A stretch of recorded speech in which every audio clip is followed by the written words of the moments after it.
시청자 여러분 안녕하십니까. 뉴스다이렉트 시작합니다. 김경수 앵커의 개인 일정으로 제가 혼자 진행하는 점 양해 부탁드리겠습니다.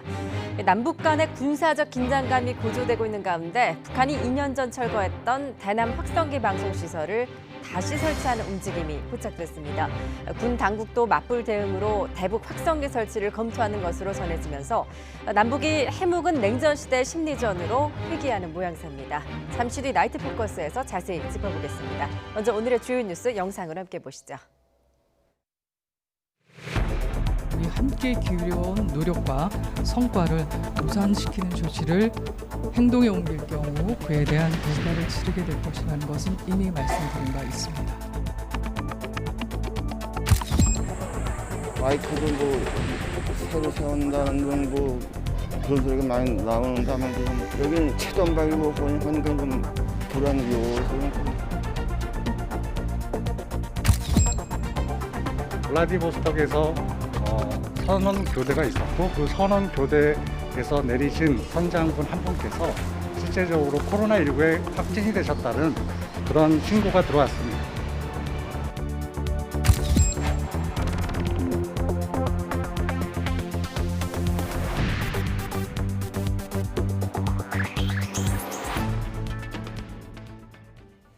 네, 첫 소식입니다. 북한이 2년 전 철거했던 대남 확성기를 비무장지대 일대 20여 곳에 다시 설치하는 움직임이 포착됐습니다.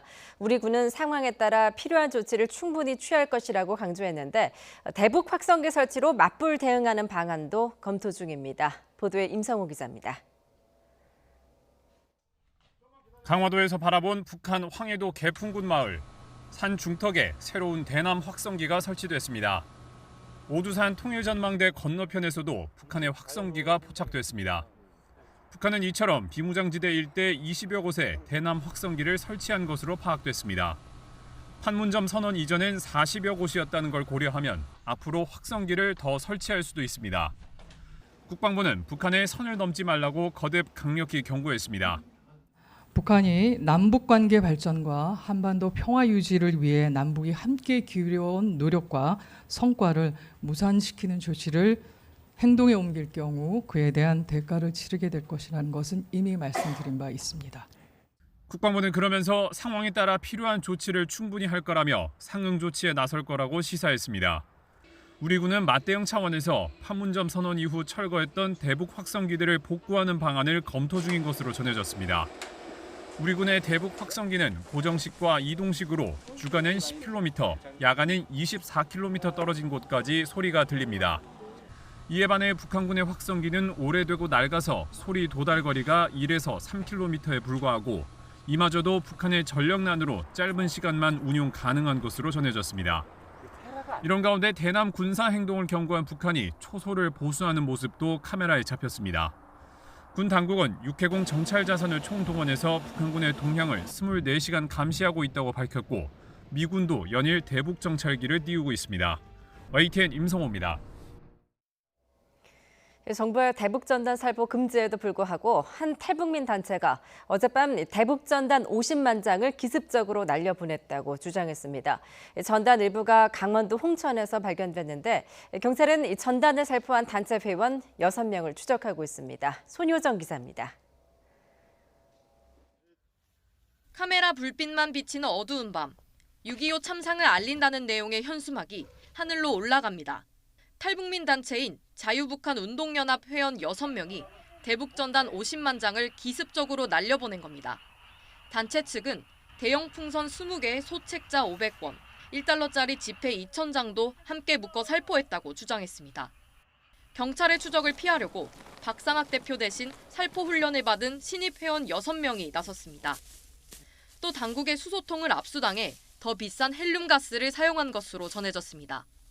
자유북한 운동연합이 전단을 살포한 것으로 추정되는 경기 파주시 월롱산입니다. 경찰은 인력 200여 명을 투입해 이 일대를 수색하고 있습니다. 이들이 살포한 것으로 보이는 전단 일부는 파주에서 동남쪽으로 75km 떨어진 강원도 홍천에서 발견됐습니다. 바람 부는데 저 풍선이 쭉 저 하늘로 날라오더니 저 앞에 뚝 떨어지는 거예요. 그래서 딱 보니까 사진이 이상한 사진이 붙어 있어서 경찰에 신고 먼저 한 거죠. 경찰은 홍천각에 떨어진 현수막과 풍선이 밤사이 기습살포된 전단이 맞는지 조사하고 있습니다. 다만 가스 풍선이 군사 분계선을 넘어 북으로 향할 경우 감지하는 열 영상 장비엔 아무것도 잡히지 않았습니다. 앞서 탈북민 단체가 대북전단 기습살포를 예고하면서 군과 경찰이 경비태세를 높였지만 이들을 막진 못했습니다. 아직까지 경대도 나한테 초대하고 있는데. 북한과의 긴장감이 높아지는 상황에서 인근 주민들은 군과 경찰의 경비망이 뚫린 것 아니냐며 불안감을 호소했습니다. 마이크도 뭐 새로 세운다는 등 뭐 그런 소리가 많이 나오는데 하면도 좀 여기는 최전방이고 하니까 좀 불안 요소는 조금씩. 경찰은 대북전단 살포 사실을 확인하는 대로 해당 회원들을 찾아내 입건할 방침입니다. YTN 손유정입니다. 탈북단체가 기습적으로 대북전단 살포에 나선 데 대해 통일부는 엄정 조치하겠다고 강조했습니다. 북한에 또 다른 빌미를 줄 우려가 커지고 있는데 북측은 연일 대남전단 살포를 경고하고 있습니다. 황혜경 기자의 보도입니다. 자유북한운동연합이 기습적으로 대북전단 살포에 나선 데 대해 통일부는 촉각을 곤두세웠습니다. 통일부 당국자는 정부가 대북전단 살포 금지 방침을 밝히고 수사도 진행되는 상황에서 해당 단체가 전단을 살포하려고 시도한 데 대해 깊이 유감이라면서 박상학 대표와 관련자에 대해 엄정 조치할 방침이라고 밝혔습니다. 하지만 북측은 이를 빌미 삼아 공세를 강화할 가능성이 큽니다. 북한은 대남전단 살포를 판문점 선언 위반이라고 지적한 우리 정부에 철면피한 망동이라고 반박하면서 어떤 합의나 원칙에도 구애받지 않겠다며 연일 대남전단 살포를 예고하고 있습니다. 또 이미 삐라 소나기를 내릴 준비가 끝났다며 바람의 방향을 고려해 가장 적절한 시기와 장소를 물색하고 있다고 밝혔습니다. 전단 살포는 북한으로서는 참 자기들이 절대적으로 불리한 것인데 결국 김정은 위원장의 잘못을 덮고 내부 결속, 다시 말하면 주민들을 다잡기 위한 목적이라고 봅니다. 바람의 방향, 그다음에 날씨에 따라서 아마 시기, 방법을 결정하리라고 생각합니다. 전단 문제로 접경 지역 위기감이 높아지자 이번에는 민주평통 자문위원들이 나섰습니다. 정부도 대북 전단을 강력히 막고 북측도 대화와 협력의 장으로 복귀하라는 주문입니다. 북한 역시 판문점 선언과 9.19 남북 군사 합의를 위반하는 일체의 추가 행동을 중단할 것을 요구한다. 하지만 탈북단체도 기습전단 살포 입장을 굽히지 않는 데다 북한도 전단 살포를 벼르고 있다며 선전선동을 강화하고 있어 당분간 접경지역 긴장 고조는 불가피할 전망입니다. YTN 황혜경입니다.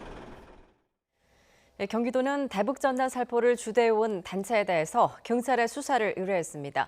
당국의 엄정 대응 방침에도 이들 단체가 수긍하는 모습을 보이지 않자 본격적인 공권력 행사에 나선 것으로 보입니다. 보도에 김학무 기자입니다. 경기도가 경찰에 수사를 의뢰한 단체는 박상학 대표가 이끄는 자유북한운동연합을 비롯해 순교자의 소리와 큰샘, 북한 동포 직접 돕기 운동, 대북 풍선단 등 4곳입니다. 수사 의뢰 명목은 이들 단체의 사기와 자금 유용 혐의. 경기도는 수사 의뢰서를 통해 이들 단체가 대북 전단 살포 행위를 북한 인권 활동으로 위장해 돈벌이로 활용하는 것은 사기죄에 해당할 여지가 있다고 밝혔습니다. 또 후원금의 용처가 불분명해 횡령과 유용 등이 의심되므로 수사가 필요하다는 겁니다. 수사 의뢰와 함께 통일부와 서울시에는 자유북한운동연합 등 3개 단체에 대한 법인 설립 허가 취소와 고발 등을 요청했습니다. 지난 17일 의정부 시내 한 주택 지붕에 떨어진 대북 전단과 관련해서는 재물 손괴 등의 혐의로 경찰에 고발 조치했습니다. 이에 앞서 이재명 지사는 경기도의회 도정질의 답변을 통해 이들 단체에 대한 강력한 대응 방침을 밝힌 바 있습니다. 범죄 행위 자체를 목적으로 한 범죄 단체 아니냐라고 생각할 수밖에 없습니다. 그래서 그 자금의 출처라든지 자금의 사용 내역이라든지 또는 앞으로 그들의 행동이라든지 하는 점에 대해서 엄정하게 추적하고 책임을 물어갈 생각입니다. 경기도가 북한 접경 5개 시군 전역을 위험구역으로 설정해 대북 전단 살포자의 출입을 금지하는 행정명령을 내린 건 지난 17일. 이후 대북 전단 살포 계획을 알렸던 대북 풍선단 대표집을 찾아 관련 시설에 계고장을 붙이고 이들 시설의 철거 절차도 밟고 있습니다. 또 대북전단 살포 방지 대책 태스크포스를 구성해 지자체와 경찰을 잇는 비상연락망을 구축하는 등 발빠른 대응에 나서고 있습니다. YTN 김학무입니다.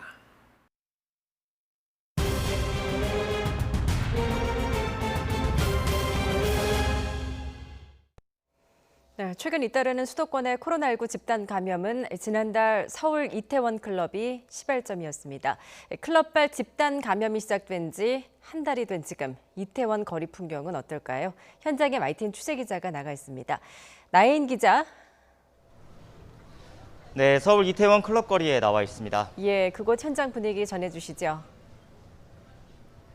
네, 말씀하신 대로 코로나19가 이곳을 중심으로 번진 지 시간이 꽤 지났지만 현장은 아직 여파가 남은 모습입니다. 이곳 클럽 거리는 물론 이태원역 주변 대로에도 지나가는 사람이 눈에 띄게 줄었습니다. 이곳 주민들 말을 들어보면 60%에서 많게는 70%까지 지나가는 사람이 줄었다고 하는데요. 거리를 둘러봐도 행인들은 대부분 이곳 주변에 사는 외국인이고 약속이나 모임이 있어 찾아오는 사람은 거의 찾아볼 수가 없습니다. 클럽이나 감성주점 등 많은 사람이 모여 춤을 추는 시설은 아직 서울시의 집합 금지 명령이 풀리지 않아 문을 닫은 상황입니다. 집단 감염이 처음 발생했던 클럽을 포함해 용산구에서는 32곳 업소가 집합 금지 대상입니다. 지난 15일부터 룸살롱이나 헌팅포차, 단란주점 등은 집합 제한으로 한 단계 행정명령이 완화했는데요. 이런 업소들은 모든 손님이 들어올 때 증상을 확인하고 QR코드 등을 이용해 출입자 명단을 남겨야 합니다. 마스크 착용이나 좌석 간 거리 두기 등 방역 수칙도 지켜야만 운영할 수 있습니다. 만약 지키지 않다가 적발되면 즉각 집합 금지 조처되고 이용자도 고발될 수 있습니다. 대부분 업소가 이런 수칙을 인지하고 잘 지키는 모습인데 우선 앞서 말씀드린 대로 문을 열어도 손님 자체가 없는 상황입니다. 텅텅 빈 가게들이 태반이고 폐업한 곳들도 곳곳에 눈에 띕니다. 한 상인은 매출이 90%나 줄었다고 토로하기도 했습니다. 하지만 당분간 어려운 상황은 계속될 것 같습니다. 최근 수도권에서 산발적 감염 사례가 계속 나오면서 서울시는 사흘 연속 신규 확진자가 30명이 넘으면 사회적 거리 두기로 감염병 대응 체계를 되돌리겠다고 밝혔습니다. 오늘부터는 방문 판매 업체나 대형 학원, 뷔페 식당, 물류센터 등도 고위험 시설로 분류돼 까다로운 방역 수칙을 적용받게 됩니다. 지금까지 서울 이태원에서 YTN 나혜인입니다. 부산에 입항한 뒤 코로나19 집단 감염이 확인된 러시아 선박 환자들이 부산 의료원에 입원했습니다. 해당 선박 바로 옆에 정박한 같은 선사의 배에서도 확진자가 나와 방역당국의 비상에 걸렸습니다. 김종우 기자입니다. 부산 감천항에 소방본부 버스가 도착합니다. 러시아 냉동 운반선 아이스스트림호에서 승선원 16명이 내려 버스에 오릅니다. 모두 코로나19 확진 환자로 버스가 떠나자 곧바로 방역 작업이 진행됩니다. 환자는 모두 부산의료원에 입원했는데 검사 비용에서부터 치료비까지 모두 우리 정부가 부담합니다.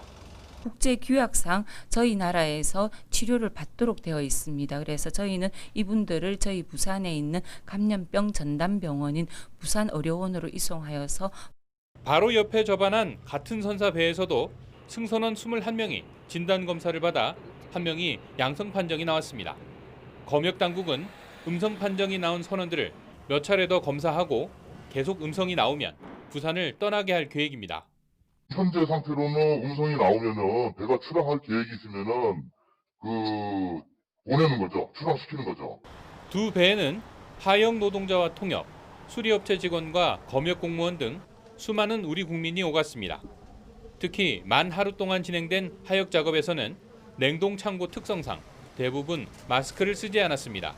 마스크를 하면은 마스크에 습기가 차서 바로 그 냉동된 얼기 때문에 도저히 마스크를 착용할 수 없는 환경이라고 합니다. 배에서 발생한 집단 확진 사례인 만큼 방역 당국은 배에 오른 모두를 접촉자로 분류해 자가격리 조치했습니다. 해당 선박은 지난 19일에 부산항에 들어와 지난 21일에 감천항에 접안했습니다.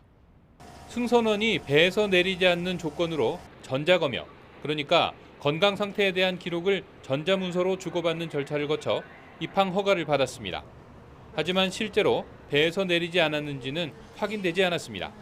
이미 집단 감염이 발생한 데다 추가 감염 가능성도 커 방역 당국이 긴장하고 있습니다. YTN 김종호입니다. 코로나19 확진자가 대거 나온 러시아 화물선은 입항 전에 우리 측에 유증상자가 있다는 신고를 하지 않은 것으로 확인됐습니다. 중앙방역대책본부에 따르면 해당 선박은 지난 21일 오전 8시 부산항에 입항을 했는데 당시 별도의 검역관리 지원이나 유증상자 통보가 없어 부산항 검역소가 일반적인 전자검역을 시행했습니다. 이후 하역 작업이 진행되는데 다음 날인 22일 입출항 행정 문제를 처리해주는 러시아 측 해운 대리점이 해당 선박의 선장 확진 사실을 알려와 검역관이 뒤늦게 승선 검역을 했습니다. 방대본은 러시아 선박이 유증상자가 있었는데도 제대로 신고하지 않은 점 등을 추가 조사한 뒤에 검역법에 따라 조치하겠다고 밝혔습니다. 대전시가 집단 감염 온상 역할을 한 방문 판매업소들의 불법 행위를 조사해달라고 경찰에 수사를 의뢰했습니다. 병원과 요양원, 사우나에 이어서 이제는 예식장과 콜센터까지 이른바 N차 감염이 계속 확산하면서 방역 당국을 긴장시키고 있습니다. 이상곤 기자입니다. 지난 14일 60대 남성 확진자가 다녀간 대전 유성구의 한 사우나입니다. 확진자와 같은 시간대에 시설을 이용해 코로나19 진단검사를 받은 30여 명 가운데 1명이 확진 판정을 받았습니다. 이 환자를 포함해 대전에서만 신규 확진자 6명이 더 나왔습니다. 모두 기존 방문 판매업소 확진자와 관련성이 드러난 N차 감염으로 확인됐습니다. 확진자들이 다녀간 장소가 다중 이용시설이 많아 추가 감염 우려가 커지고 있습니다. 추가 확진자 중 60대 여성은 지난 20일 대전의 한 예식장을 방문한 것으로 확인됐습니다. 예식장 뷔페 식당을 이용한 사실도 파악됐습니다. 중구의 한 사우나와 서구 부동산 관련 법인 콜센터도 또 다른 확진자들이 방문한 것으로 확인돼 방역 당국이 긴장하고 있습니다. 방역 저희 관리망 안에 최대한 넣는 것이 우선 급선무라고 말씀드렸는데 그 시간대 방문했던 모든 사람들은 전수 검사를 받도록 그렇게 재난문자로 안내를 했습니다. 선별진료소를 찾는 사람들도 갈수록 늘어 하루 평균 150건이던 검사 물량이 4배 가까이 크게 늘었습니다. 대전시는 심층 역학조사를 위해 다수의 확진자가 연관되고 암호화폐 관련성이 확인된 미등록 의심 방문 판매업소 2곳을 경찰에 수사 의뢰했습니다. 주요 발생 장소로 드러난 다단계 방문 판매 업소를 중심으로 위법, 불법 사항 여부에 대해 오늘 중으로 경찰에 수사 의뢰하겠습니다. 대전시는 이번 주가 감염 확산의 중대고비로 보인다며 시민들의 자발적 검사 참여와 방역수칙 이행을 철저히 해달라고 당부했습니다. YTN 이상곤입니다. 코로나19 진단과 감염 여부에 대해 국번 없이 전화 상담을 해주는 번호가 바로 1339입니다. 그런데 이 1339 전화 상담을 하는 국민건강보험공단의 콜센터 직원이 코로나19 확진 판정을 받았습니다. 김주한 기자입니다. 서울 영등포구에 있는 1회 빌딩입니다. 이 건물 7, 8, 9층에 국민건강보험공단 고객센터가 입주해 있습니다. 각 층별로 약 130명의 상담사가 근무하고 있는데 코로나19 관련 1339 상담 업무도 병행하고 있습니다. 이 건물 9층에 근무하는 30대 남성 A씨가 코로나19 확진 판정을 받았습니다. 9층 콜센터는 즉시 폐쇄됐고 130여 명의 상담사들도 코로나19 검사를 받았습니다. 이들은 2주간 자가격리에 들어갔습니다. 앞서 A씨는 기침과 인후통 증상이 나타나자 지난 16일 연차를 썼고 17, 18일은 미리 계획하지 않은 이른바 사고 연차를 사용했습니다. 사고 연차는 상담사 개인 평가와 인센티브에도 영향을 준다는 것이 노조 측의 설명입니다. 이후 A씨는 지난 19일과 22일 정상 출근했습니다. A씨가 코로나19 증상이 있었음에도 사고 연차를 계속 쓰는 것에 부담을 느꼈다는 것이 노조 측의 주장입니다. 내가 오늘 아파서 쉬고 싶어. 그러면은 나의 그 상담사 평가 기준에 해당한 점수가 깎여요. 나의 인센이 깎이는 거지. 노조 측은 지난 3월 구로 콜센터 집단 감염 이후 상담사 간 자리 간격을 1m 이상 넓히라는 방역 당국의 지침이 제대로 지켜지지 않았다고 주장했습니다. YTN 김주환입니다. 마스크를 끼지 않아 승차 거부를 당한 승객이 버스기사를 폭행한 사건이 또 벌어졌습니다. 승차 거부를 당하자 택시를 타고 종점까지 따라가 기사를 때렸는데요.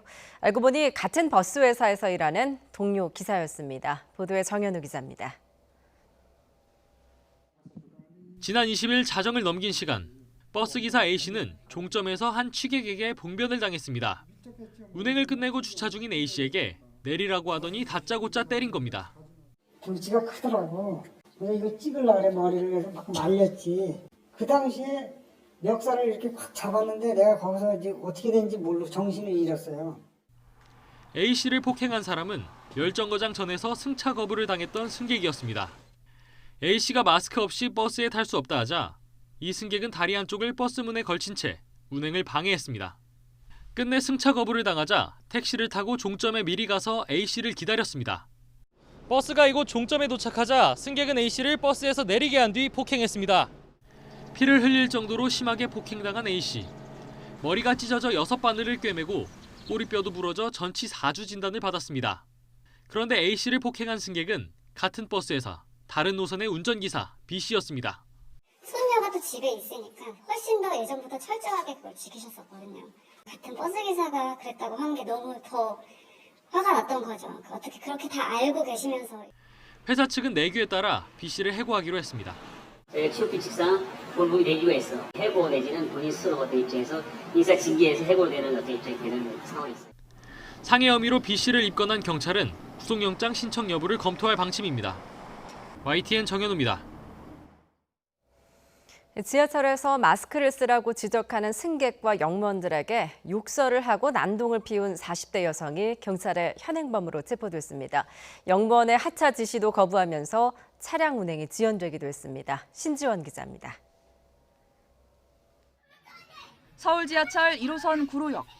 열차 안에서 40대 여성이 고함을 지릅니다. 마스크를 쓰라는 다른 승객들의 지적에 화를 내는 겁니다.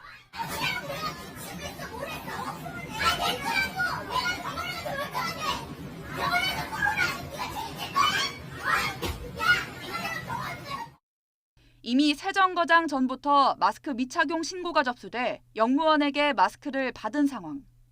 그런데도 마스크 쓰기를 거부하고 소란을 피우자 아예 전동차가 멈춰 섰습니다.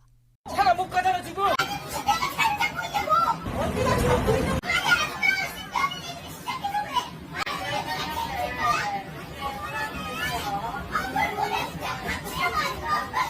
항의하는 승객들을 향해 욕설도 퍼붓습니다.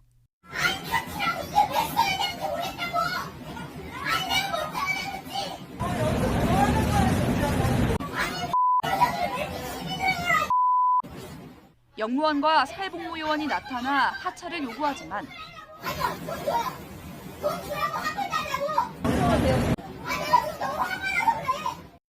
아랑곳하지 않고 막무가내입니다.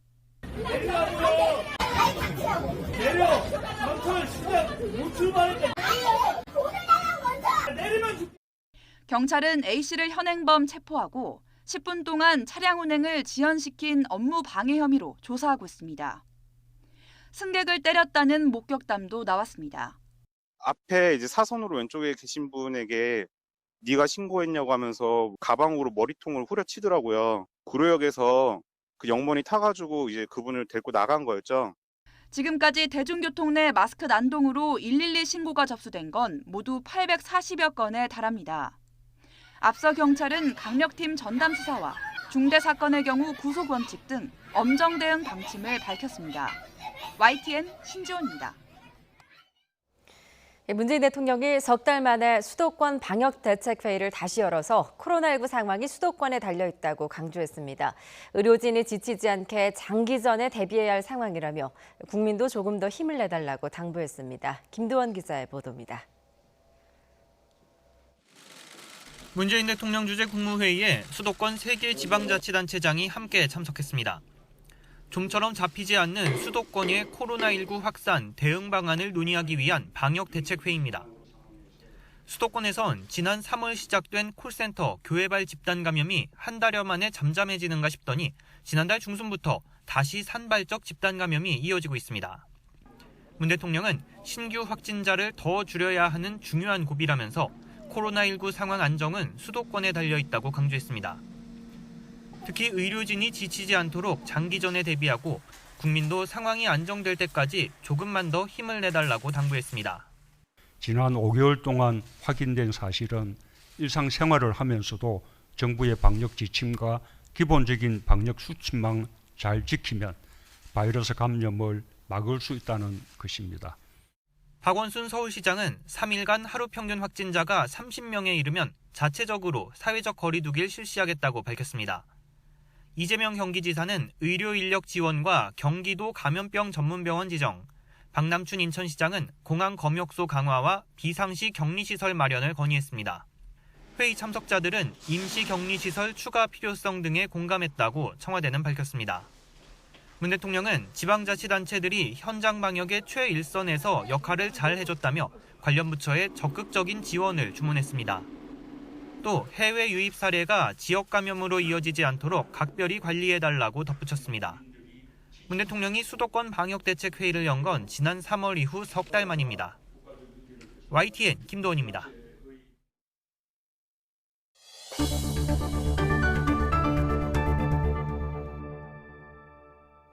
더불어민주당이 국회 법사위원장을 차지한 것을 항의하며 사퇴 의사를 밝히고 칩거에 들어갔던 미래통합당 주호영 원내대표를 민주당 김태년 원내대표가 찾아가 만났습니다.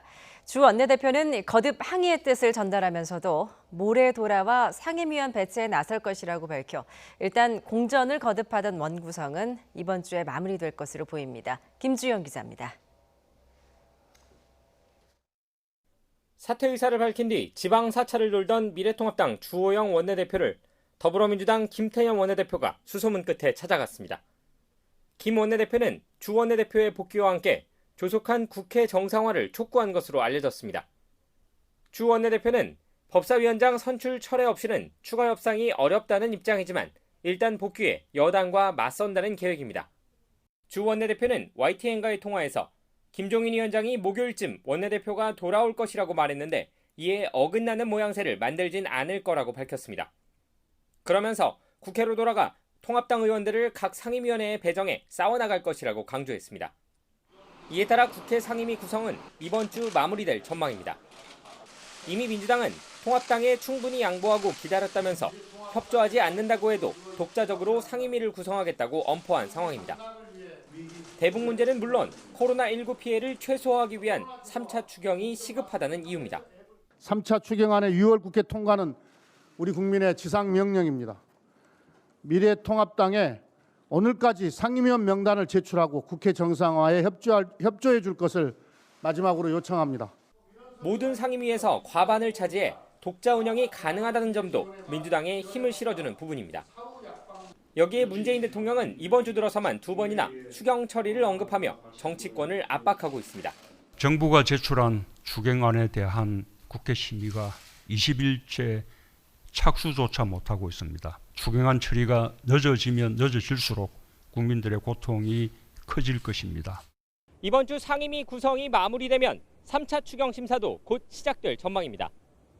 다만 여당 견제를 제1목표로 삼고 있는 통합당이 벌써 추경안의 문제점을 검토하며 현미경 심사를 벼르고 있는 만큼 추경 통과까지는 진통이 불가피해 보입니다. YTN 김주영입니다. 국회 원구성을 두고 거대 양당의 대치가 이어지고 있는 가운데 박병석 국회의장은 3차 추경 처리가 긴박하다며 양당이 협상에 최선을 다해달라고 촉구했습니다. 박 의장은 오늘 3차 추경 처리를 위한 절차를 밟아달라는 더불어민주당 김태년 원내대표의 요청에 이같이 답했습니다. 이어 박 의장은 여당도 통합당 측과 적극적으로 대화에 나서달라고 당부했습니다. 다만 박 의장은 이 자리에서 구체적인 본회의 개의 시점이나 안건으로 올릴 상임위원회를 언급하지는 않은 것으로 알려졌습니다. 문재인 대통령 임기 동안 아파트 값이 과거 이명박 박근혜 정부 때보다 2배 넘게 올랐다는 시민단체 분석이 나왔습니다. 이 단체는 대규모 개발 정책을 주요 원인으로 지목하며 개발 사업을 중단해야 한다고 주장했는데요. 그래픽 함께 보시죠. 경제정의실천시민연합이 서울 아파트 중위값을 토대로 분석한 결과 최근 3년 동안 아파트값이 이명박 박근혜 정부 시절에 2배가 넘는 것으로 나타났습니다. 지난 2017년부터 지난해까지 해당 중위값은 아파트 한 채에 3억 1,400만 원 올라 52% 폭등했다고 분석했습니다. 앞서 이명박 정부 임기 때에는 3%가 떨어졌고 박근혜 정부에서는 1억 3천여만 원으로 29%가량 올랐다는 게 경실련의 설명입니다. 반면 전국 아파트로 범위를 늘리면 박근혜 정부에서는 아파트 중위값이 27% 올랐고 문재인 정부는 20%, 이명박 정부는 6% 각각 상승한 것으로 조사됐습니다. 아파트 사기는 더 어려워졌다고 해석을 했는데요. 최저임금을 기준으로 서울 지역 아파트를 장만한다고 가정할 때 이명박 정부와 박근혜 정부에서는 각각 37년과 38년이 걸렸는데 현재로는 43년이 걸리는 것으로 분석됐습니다. 경실련은 현 정부 들어 아파트 값이 크게 오른 원인으로 8가지를 꼽았는데요. 특히 3기 신도시 추진이나 도시 뉴딜 정책 등 개발 사업을 남발했고 대출도 80% 가까이 늘렸기 때문 등이라고 지적했습니다. 경실련은 결론적으로 문재인 정부의 부동산 정책이 사실상 투기를 조장한 결과를 낳았다고 주장했습니다. 이어 문제를 개선하려면 무엇보다 대규모 개발 사업을 중단해야 하고 세제 특혜를 없애 부동산 투기 세력을 옥죄어야 한다고 강조했습니다. 늦은 결혼과 이혼, 고령화 추세 등으로 나홀로 사는 1인 가구가 처음으로 600만 가구를 넘었습니다. 특히 60세가 넘는 1인 가구의 취업자가 크게 늘었습니다. 보도에 오인석 기자입니다.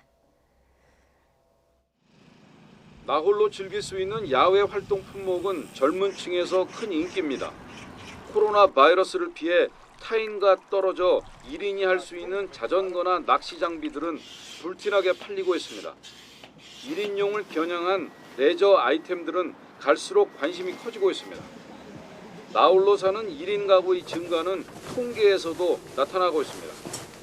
통계청은 지난해 10월 기준 1인 가구 수가 603만 9천 가구로 집계됐다고 밝혔습니다.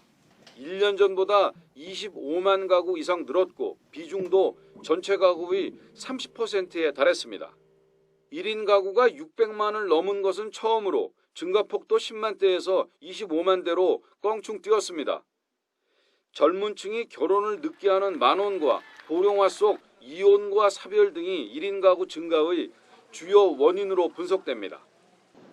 1인 가구 취업자도 60살 이상을 중심으로 크게 늘었습니다.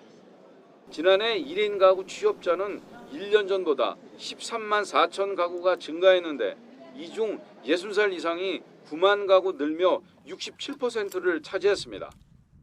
60세 이상 증가 원인은 고령화로 노인 인구가 증가했고 산업별로는 보건복지업 부문에서 정부 일자리와 민간 일자리가 함께 늘어난 것으로 분석되었습니다. 1인 가구 취업자 3명 중 1명은 200만 원 미만의 저임금 취업자였습니다. 지난해 전체 맞벌이 가구는 566만 2천 가구로 1년 전보다 13,000 가구가 줄었습니다.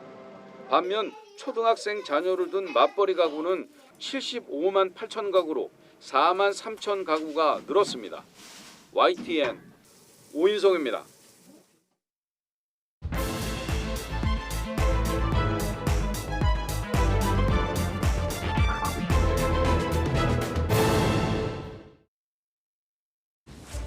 북한 동포 여러분, 인민군의 이 같은 군사적 도발이 과연 인민을 보위하고 수뇌부를 진정 보위할 수 있는 올바른 조치라고 생각을 하십니까?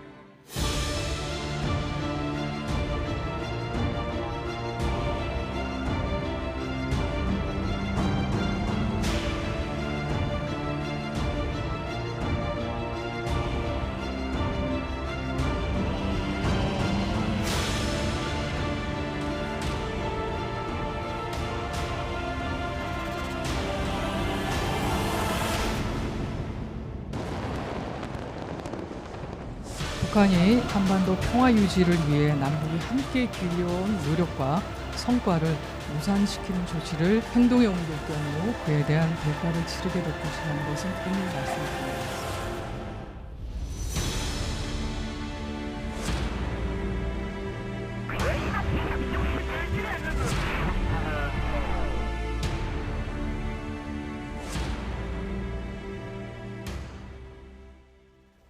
예, 남북 긴장 상황에 따라 이렇게 북한의 대남 확성기 방송 끊어졌다 재개되기를 반복했는데요. 북한이 이번에 또 대남 확성기를 꺼내들었습니다. 우리 군도 맞대응을 해야 할까요? 나이트 포커스 오늘은 문성묵 한국국가전략연구원 통일전략센터장 이종훈 시사평론가와 함께하겠습니다. 안녕하세요. 네, 안녕하세요. 예, 북한이 4.27 판문점 선언 합의에 따라 철거를 했던 대남 확성기를 비무장지대 일대에서 동시다발적으로 20여 곳에 다시 설치를 했습니다. 화면 함께 보시죠. 예, 이게 강화도에서 바라본 이 북한 황해도 개풍군 마을인데요. 산 중턱에 이렇게 새로운 대남 확성기가 설치가 됐습니다. 오두산 통일전망대 건너편에도 북한의 확성기가 포착이 됐는데요. 함께 보실까요? 예, 저 멀리 북한 대남 확성기가 설치된 모습 눈으로 확인할 수 있습니다. 북한은 이처럼 비무장지대 일대 20여 곳에 대남 확성기를 설치한 것으로 파악이 됐는데요. 문 센터장님, 어떻게 보십니까? 본격적인 대남 심리전에 돌입했다 이렇게 봐야 될까요? 예, 이미 돌입할 준비가 착착되고 있다고 봐야 되겠죠.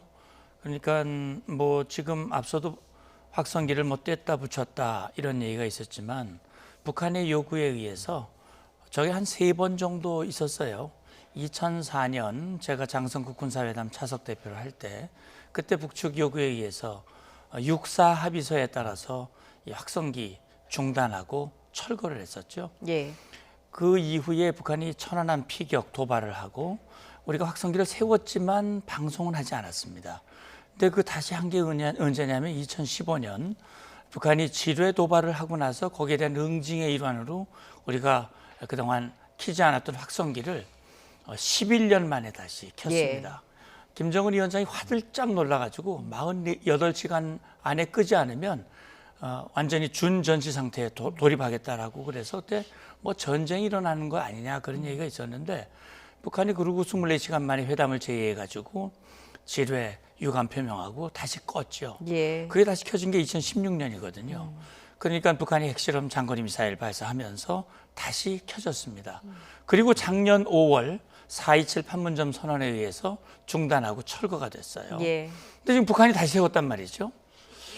저 세웠다고 그래 저는 처음엔 그거 잘 안 믿었거든요. 그럴 리가 없는데. 예. 근데 지금 보면 명백히 세웠어요.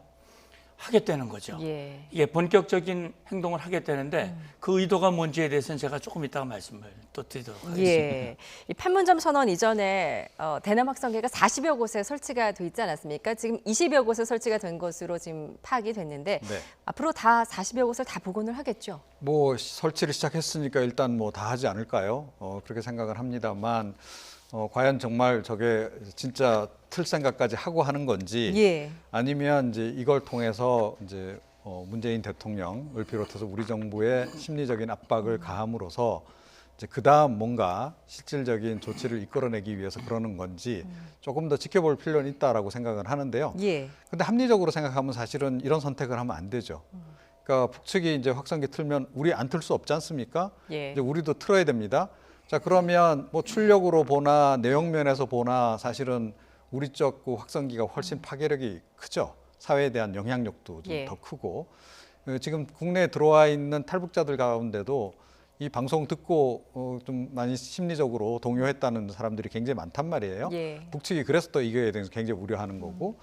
근데 지금 전반적으로 북측의 사정이라고 하는 것이 이렇게 합리적인 판단을 내릴 수 있는 그런 정황이 좀 아닌 거 아닌가. 예. 이런 생각도 좀 듭니다, 한편에서. 그렇군요. 네. 그러니까 합리적으로 생각하면 북한이 왜 이런 결정을 했을까 이해가 안 된다는 건데 그렇죠. 어떻게 보십니까? 북한의 의도가 뭔가요? 예, 그래서 저도 이제 말씀하신 대로 뭐 합리적인 판단한다면 분명히 자기들이 손해거든요. 네. 그리고 누차 북한의 요구에 의해서 중단을 해왔던 것이기 때문에 이걸 세운다는 것은 도저히 납득이 되질 않는 겁니다. 그럼 왜 그랬겠느냐 생각을 해보면 일단 6월 4일 김여정 부부장 담화로 시작된 일련의 대남 조치들 이런 것들을 보면 물론 표면적으로는 우리 이 탈북 단체의 전단을 시비를 걸었지만 결국은 북한은 그런 얘기를 하고 있죠.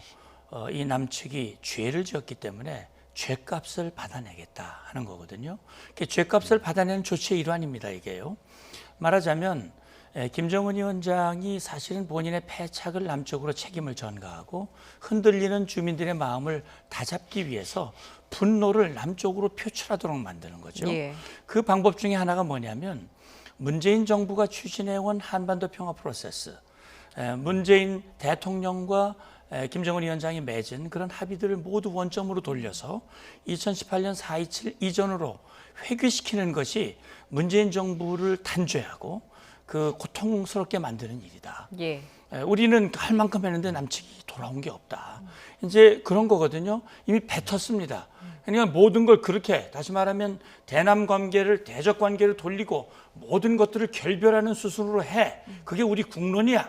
그렇게 이미 김정은 위원장이 지침을 주었기 때문에 이게 뭐 확성기가 자기들에게 뭐 불리하고 유불리를 그 누구도 김영철조차도 위원장 이렇게 하면 안 됩니다. 우리가 불리합니다. 말할 계제가 아닌 거죠. 예. 제가 볼 때는 그래서 지금 전단도 그렇고 확성기도 그렇고 이거는 분명히 북한에게 불리한 조치들입니다. 그런데도 이렇게 하는 것은 결국은 그들에게 가치는 뭐 그런 유불리를 떠나서 지금 무슨 김정은 위원장의 지시가 최고의 가치이고 북한 주민들을 다잡아서 김정은 정권과 체제를 어쨌든 유지해 나가는 쪽에 더 무게를 두고 있다. 예. 그렇게 이해를 하지 않고는 지금 납득이 되지 않는 겁니다. 그렇군요. 남측의 죗값을 받아내기 위한 조치다. 그렇지만 지난 17일 이제 대남 전단 살포 등 4대 군사 행동 조치를 발표할 때 대남 확성의 문제는 빠져 있지 않았습니까? 거기 들어가 있지는 않았죠. 예. 어쨌든 이제 문을 활짝 열어서 북한 주민들의 분노를 표출할 수 있도록 전단 살포를 돕겠다고 그랬는데 사실 남북 합의를 다 휴지장으로 만들고 원점으로 돌리려면 이 확성기도 들어가 있는 거예요. 4.27 선언 2조 1항에 2018년 5월 1일부로 군사분계선 일대에서의 대남 적대적인 이런 확성기 방송 전단 살포를 중지한다라고 되어 있습니다. 그러면 전단만 하고 확성기 안 하면 그거는 반쪽이 되는 거예요. 그렇기 때문에 북한으로서는 지금 이미 거기에서는 빠져 있었지만 지금 이런 조치를 하는 거거든요. 우리 평론가님은 할지 안 할지 좀 두고 보자고 말씀을 하셨는데 저도 잘 모르겠습니다만 예. 설치를 해놓고 안 하면 안 세우니만도 못한 거죠. 예. 아마 할 겁니다. 예. 자, 할 경우 우리가 어떻게 대처할지 그 부분 우리 준비돼 있어야 합니다. 예. 앞서 이제 국방부는 이 남북 공동연락사무소 폭파가 군사 합의에 파기가 되지 않는다라고 밝혔는데 이번에는 어떻습니까? 대남 확성기 설치 명백히 판문점 선언 파기 아닌가요? 네. 그런데 사실은 이제 군사 합의의 그 상위에 있는 것이 판문점 선언이라고 봐야 되거든요. 예. 판문점 선언에 기본적으로 토대를 두고 군사 합의도 그걸 이행하기 위한 조치로 이게 나온 거란 말이에요. 그렇게 전제를 하면 이번에 사실은 남북 공동 연락 사무소를 폭파한 것 자체가 이것이 판문점 선언을 무효화하는 걸 굉장히 상징적으로 보여주는 내용이다라고 생각해요. 그러니까 예. 판문점 선언 을 통해서 가장 극적으로 합의가 이루어졌고 사실은 가장 극적이고 상징적인 조치로 이루어진 것이 남북 공동연락사무소였단 말이에요.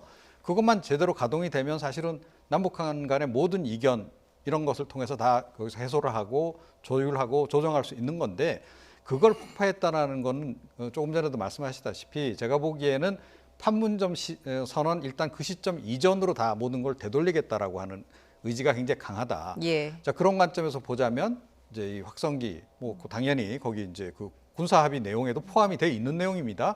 자, 그런데 이걸 그대로 강행한다, 설치해서 뭐 방송까지 한다라고 하면 명백히 군사 합의 위반이 되는 거고 예. 또 그 연장선에서 당연히 판문점 선언 무효화하는 거나 다름없는 그런 그 상황으로 이제 가는 건데요.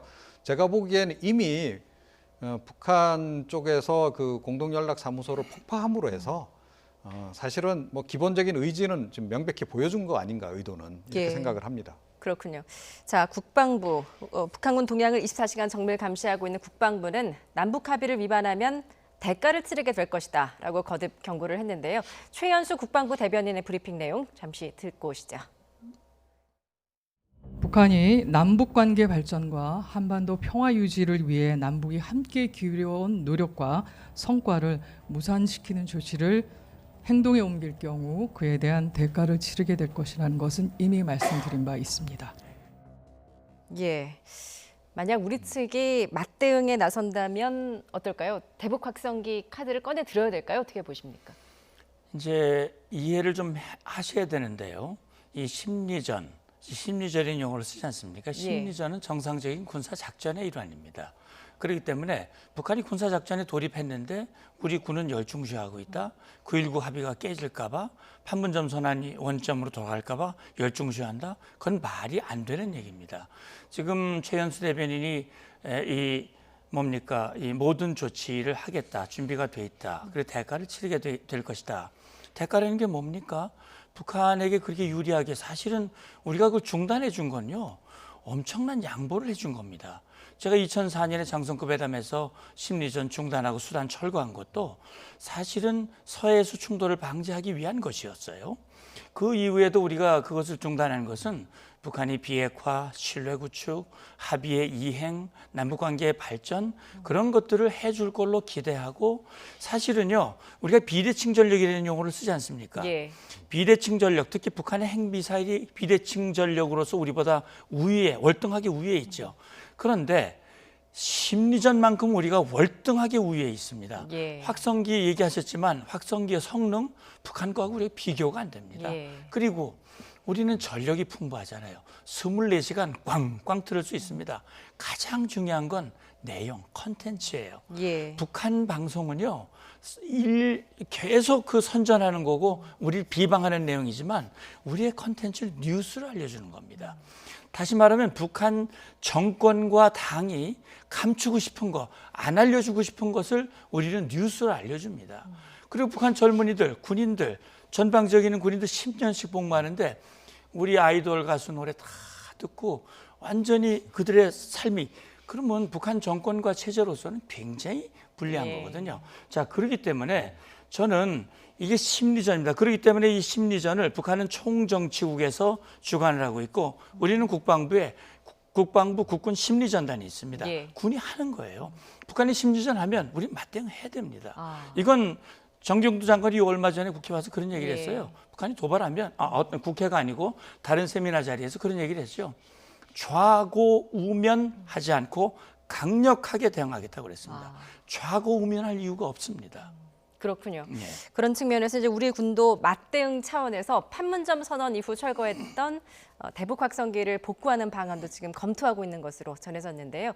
대북 확성기 말씀하셨듯이 오히려 북한이 민감하게 반응한 부분이었습니다. 대남 대북 확성기의 방송 내용 함께 비교해 보시죠. 우리 당과 우리 민의 위대한 영도자 김정일 동지께서 수석단에 나오셨습니다. 무지막지한 야수성만행을 감행했습니다. 우리 있는 군인들은 도덕이 자위적 조치를 취하지 않을 수 없었습니다. 결국 북한은 확성기 방송 중단 요구가 먹혀들지 않자 기습적으로 포격 도발을 감행하는 무모하기 짝이 없는 행태를 벌인 것입니다.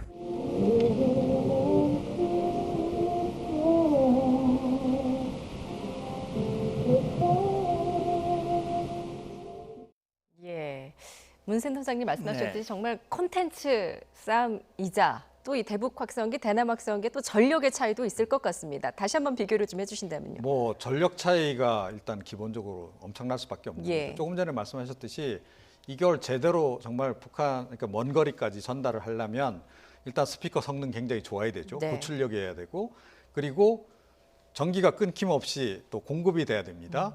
자, 이게 결국은 뭐냐면 국가가 그만큼 이게 국력이 뒷받침되지 않으면 이 확성기 방송도 제대로 하기 어려운 겁니다. 그런데 예. 사실은 북한은 제가 보기에는 이런 확성기 방송도 제대로 할 정도로 지금 국력이 뒷받침되고 있지 않는 상태다라고 저는 생각을 해요. 예. 무엇보다 뭐 전력난 같은 건 굉장히 심각한 것으로 좀 알려져 있는 그런 상황 아니겠습니까? 예. 뭐 전방이라 그래서 뭐 전력 상황이 더 특히 좋을 것이다 이렇게 좀 보기는 어려운 거고요. 그런데다가 이제 가장 결정적으로는 이제 컨텐츠 조금 전에 이제 그 내용에 대해서도 말씀을 드렸는데 요즘에는 북한 주민들도 나만 잘 산다는 거 다 압니다. 어지간하면 예, 그래서 여기 이제 그 복무하는 그 청년 이제 그 장병들도 마찬가지. 북한도 신세대들은 또 이 구세대들하고 달라서 또 이런 스마트 기기에도 굉장히 좀 많이 보급이 되고 그래서 또 익숙한 편이고 또 이제 이런 그 매체를 통해서 우리 드라마라든가 한국 그 음악들 이런 거 알게 모르게 지금 암암리에 듣고 있는 친구들이 굉장히 많아요. 네. 그런 친구들이 전방 근무하면서 남쪽에서 이런 방송 해주면 아마 굉장히 반가워할 겁니다. 오히려. 예. 예, 안 그러면 불법으로 뭐 구해서라도 들어야 되는데 이건 뭐 공식적으로 합법적으로 들을 수 있잖아요. 그죠? 그냥 귀만 열어놓으면 되는 거니까. 자, 그렇기 때문에 사실은 제가 보기엔 이거는 하면 할수록 우리한테 굉장히 유리한 그런 거다. 그리고요, 지금 대남전단 보낸다는 것도 사실은 조금 그 납득이 안 가는 부분이 많아요. 그러니까 예. 뭐 보내려면 보낼 수는 있겠죠. 그런데 과연 컨텐츠 측면에서 우리의 여기 남한 국민들의 마음을 움직일 수 있을 내용이겠는가? 절대 그렇지 않을 거다라는 생각하고요. 그다음에 우리는 대북 전단 보낼 때 달러도 보내고 보니까 뭐 쌀을 보내기도 하고 뭐 USB에 여러 가지 정보 드라마 같은 것도 넣어서 보내는데 북측에서 우리한테 그런 거 우리 국민들이 관심을 가질 만한 그런 내용 보낼 게 있을까요? 예. 그런데다 가장 결정적으로는요. 지금 여름철입니다. 예.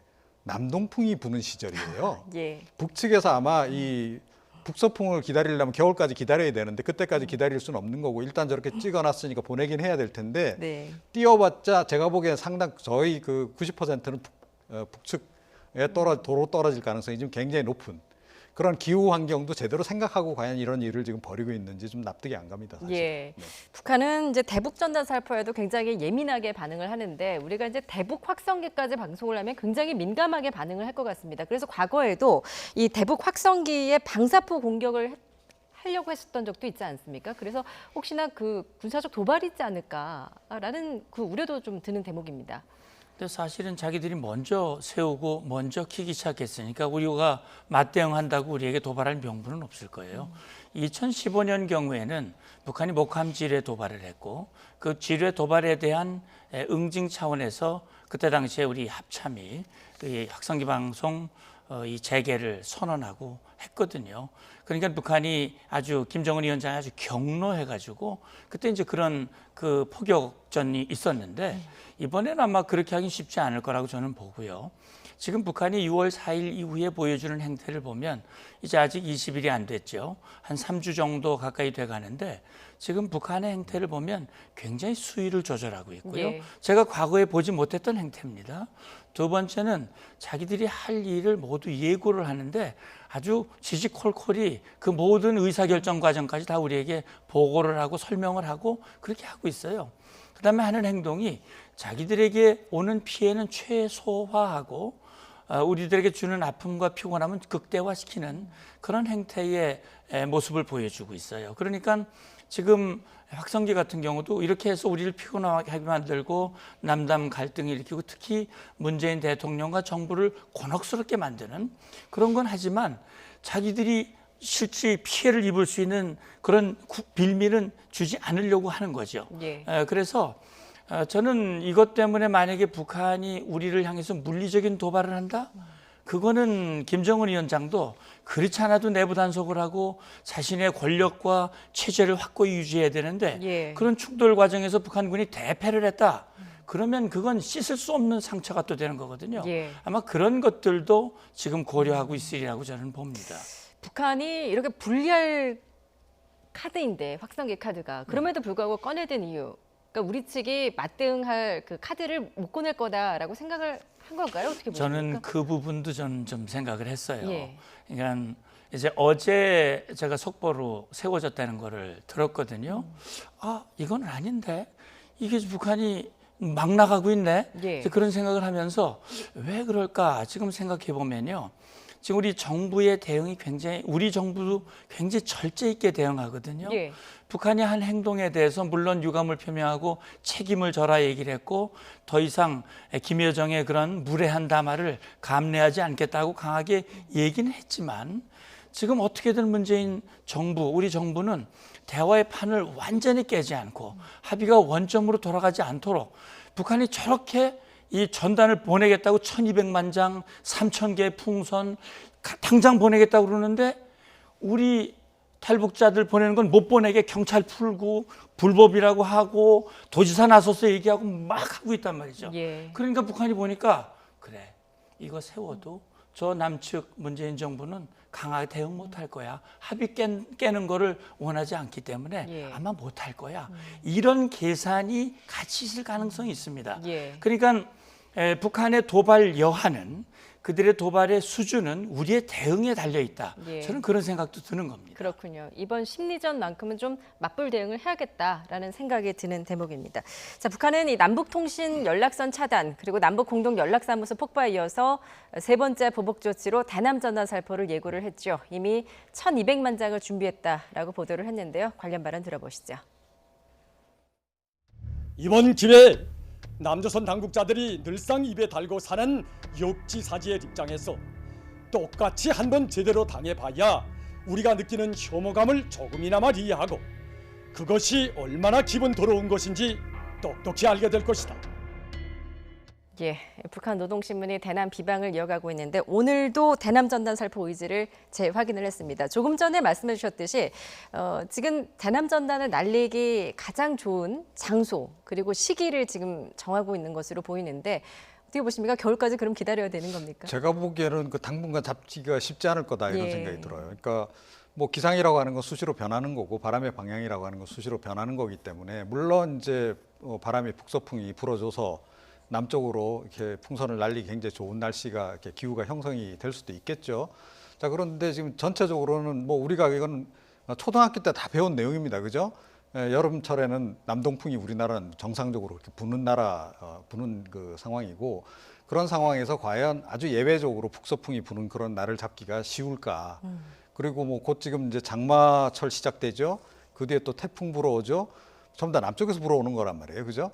자, 그래서 이거 쉽지 않을 거다라는 생각이 일단 들고 설령 뭐 보내더라도 이번에 보니까 우리 그 대북 전단도 뭐 바람 나름 이제 날짜를 잡아서 선택을 했는데도 이게 제대로 안 간 것 같은데 북측은 아마 날 잡기가 훨씬 더 어렵지 않을까 그렇게 생각을 해요. 예. 예. 그래서 아마 이거 말은 그렇게 지금 거창하게 하고 하지만 과연 이게 이제 실행이 될지는 모르겠고 설령 실행하더라도 실패할 가능성이 지금 상당히 높지 않나. 기본적인 기후 조건 때문에 그렇다 이렇게 생각을 합니다. 그렇군요. 이런 가운데 이제 북한 주민들이 기상수문국에 전화를 걸어서 전단 살포와 관련한 질문을 쏟아내고 있다라고 주장을 했습니다. 그런데 이런 정보는 왜 공개를 하는 걸까요? 그 의도는 뭡니까? 네, 그러니까 지금 이번에 6월 4일 이후에 북한이 보여주는 일련의 행보의 특징이 과거의 대미, 대남 성명이나 담화는 북한 주민들이 잘 모르게 했어요. 외부적으로만 알 수 있는 그런 조선중앙통신이라든지 이런 쪽에서만 했거든요. 이번에는 노동신문에 보도를 하고 조선중앙TV에 보도를 하고 북한 주민들을 동원하고 있어요. 제가 볼 때는 그 일련의 과정들을 보면 김정은 위원장이 굉장히 어렵구나 하는 걸 보게 하거든요.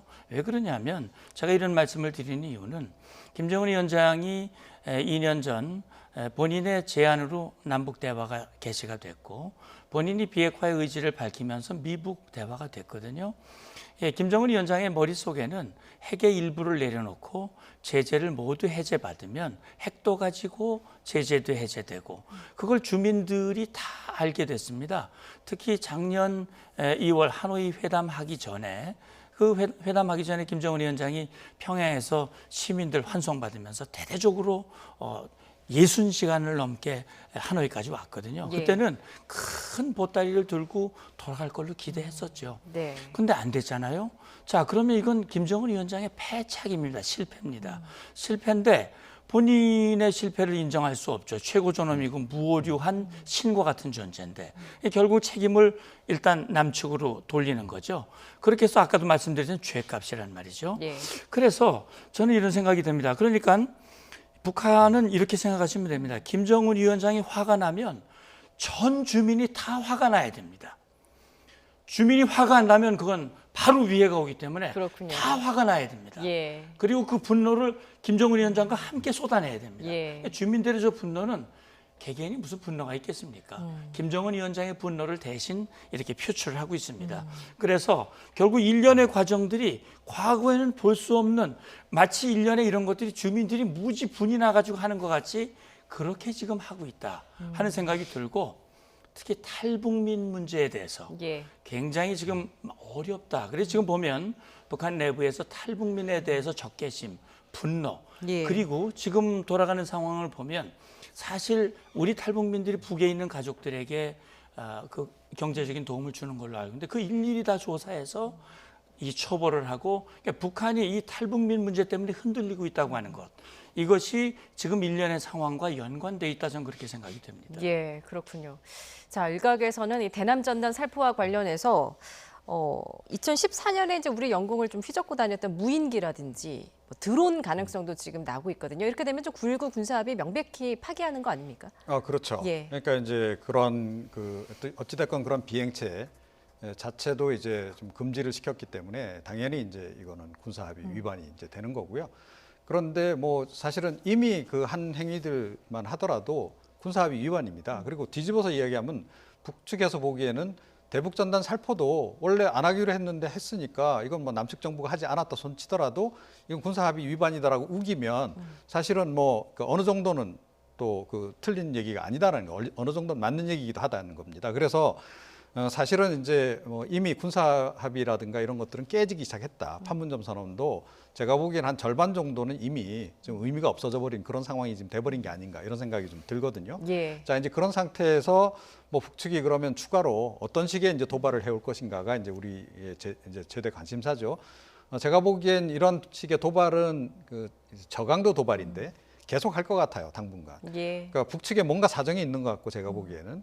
그 사정 때문에 지금 주민들을 일부러 동원을 지금 하는 거고, 그러니까 분노도 지금 당연히 지금 보면 좀 유발해서 지금 발생하는 그런 분노, 주민 동원형 분노라는 얘기죠. 그렇다면 뭔가 있다는 겁니다. 그래서 그게 뭔지는 정확하게는 모르겠으나 하여튼 북측의 내부 사정이 뭔가 있다.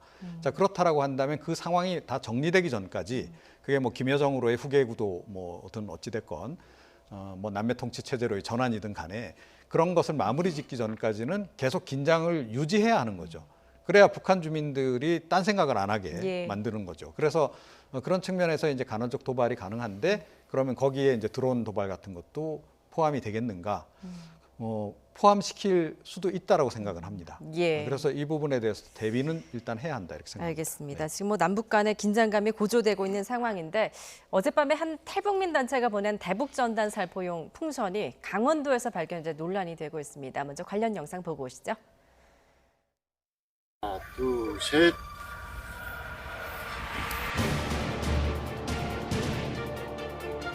대형 풍선 20개, 소책자 500권. 1달러짜리 지폐 2,000장도 함께 묶어 살포했다고 주장했습니다.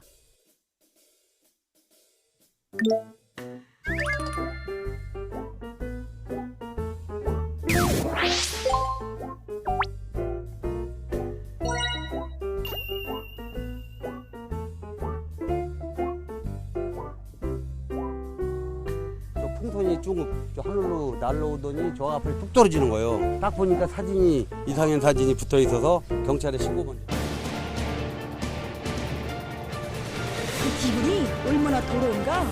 이거 스스로 알게 해줘야 돼요. 저들이 해댄 집거리가 얼마나 더럽고 치사한 건지 한번 느껴보라는 겁니다. 전체 인민들이 분노의 폭발이라는 거 그걸 똑똑히 알게 하자는 겁니다.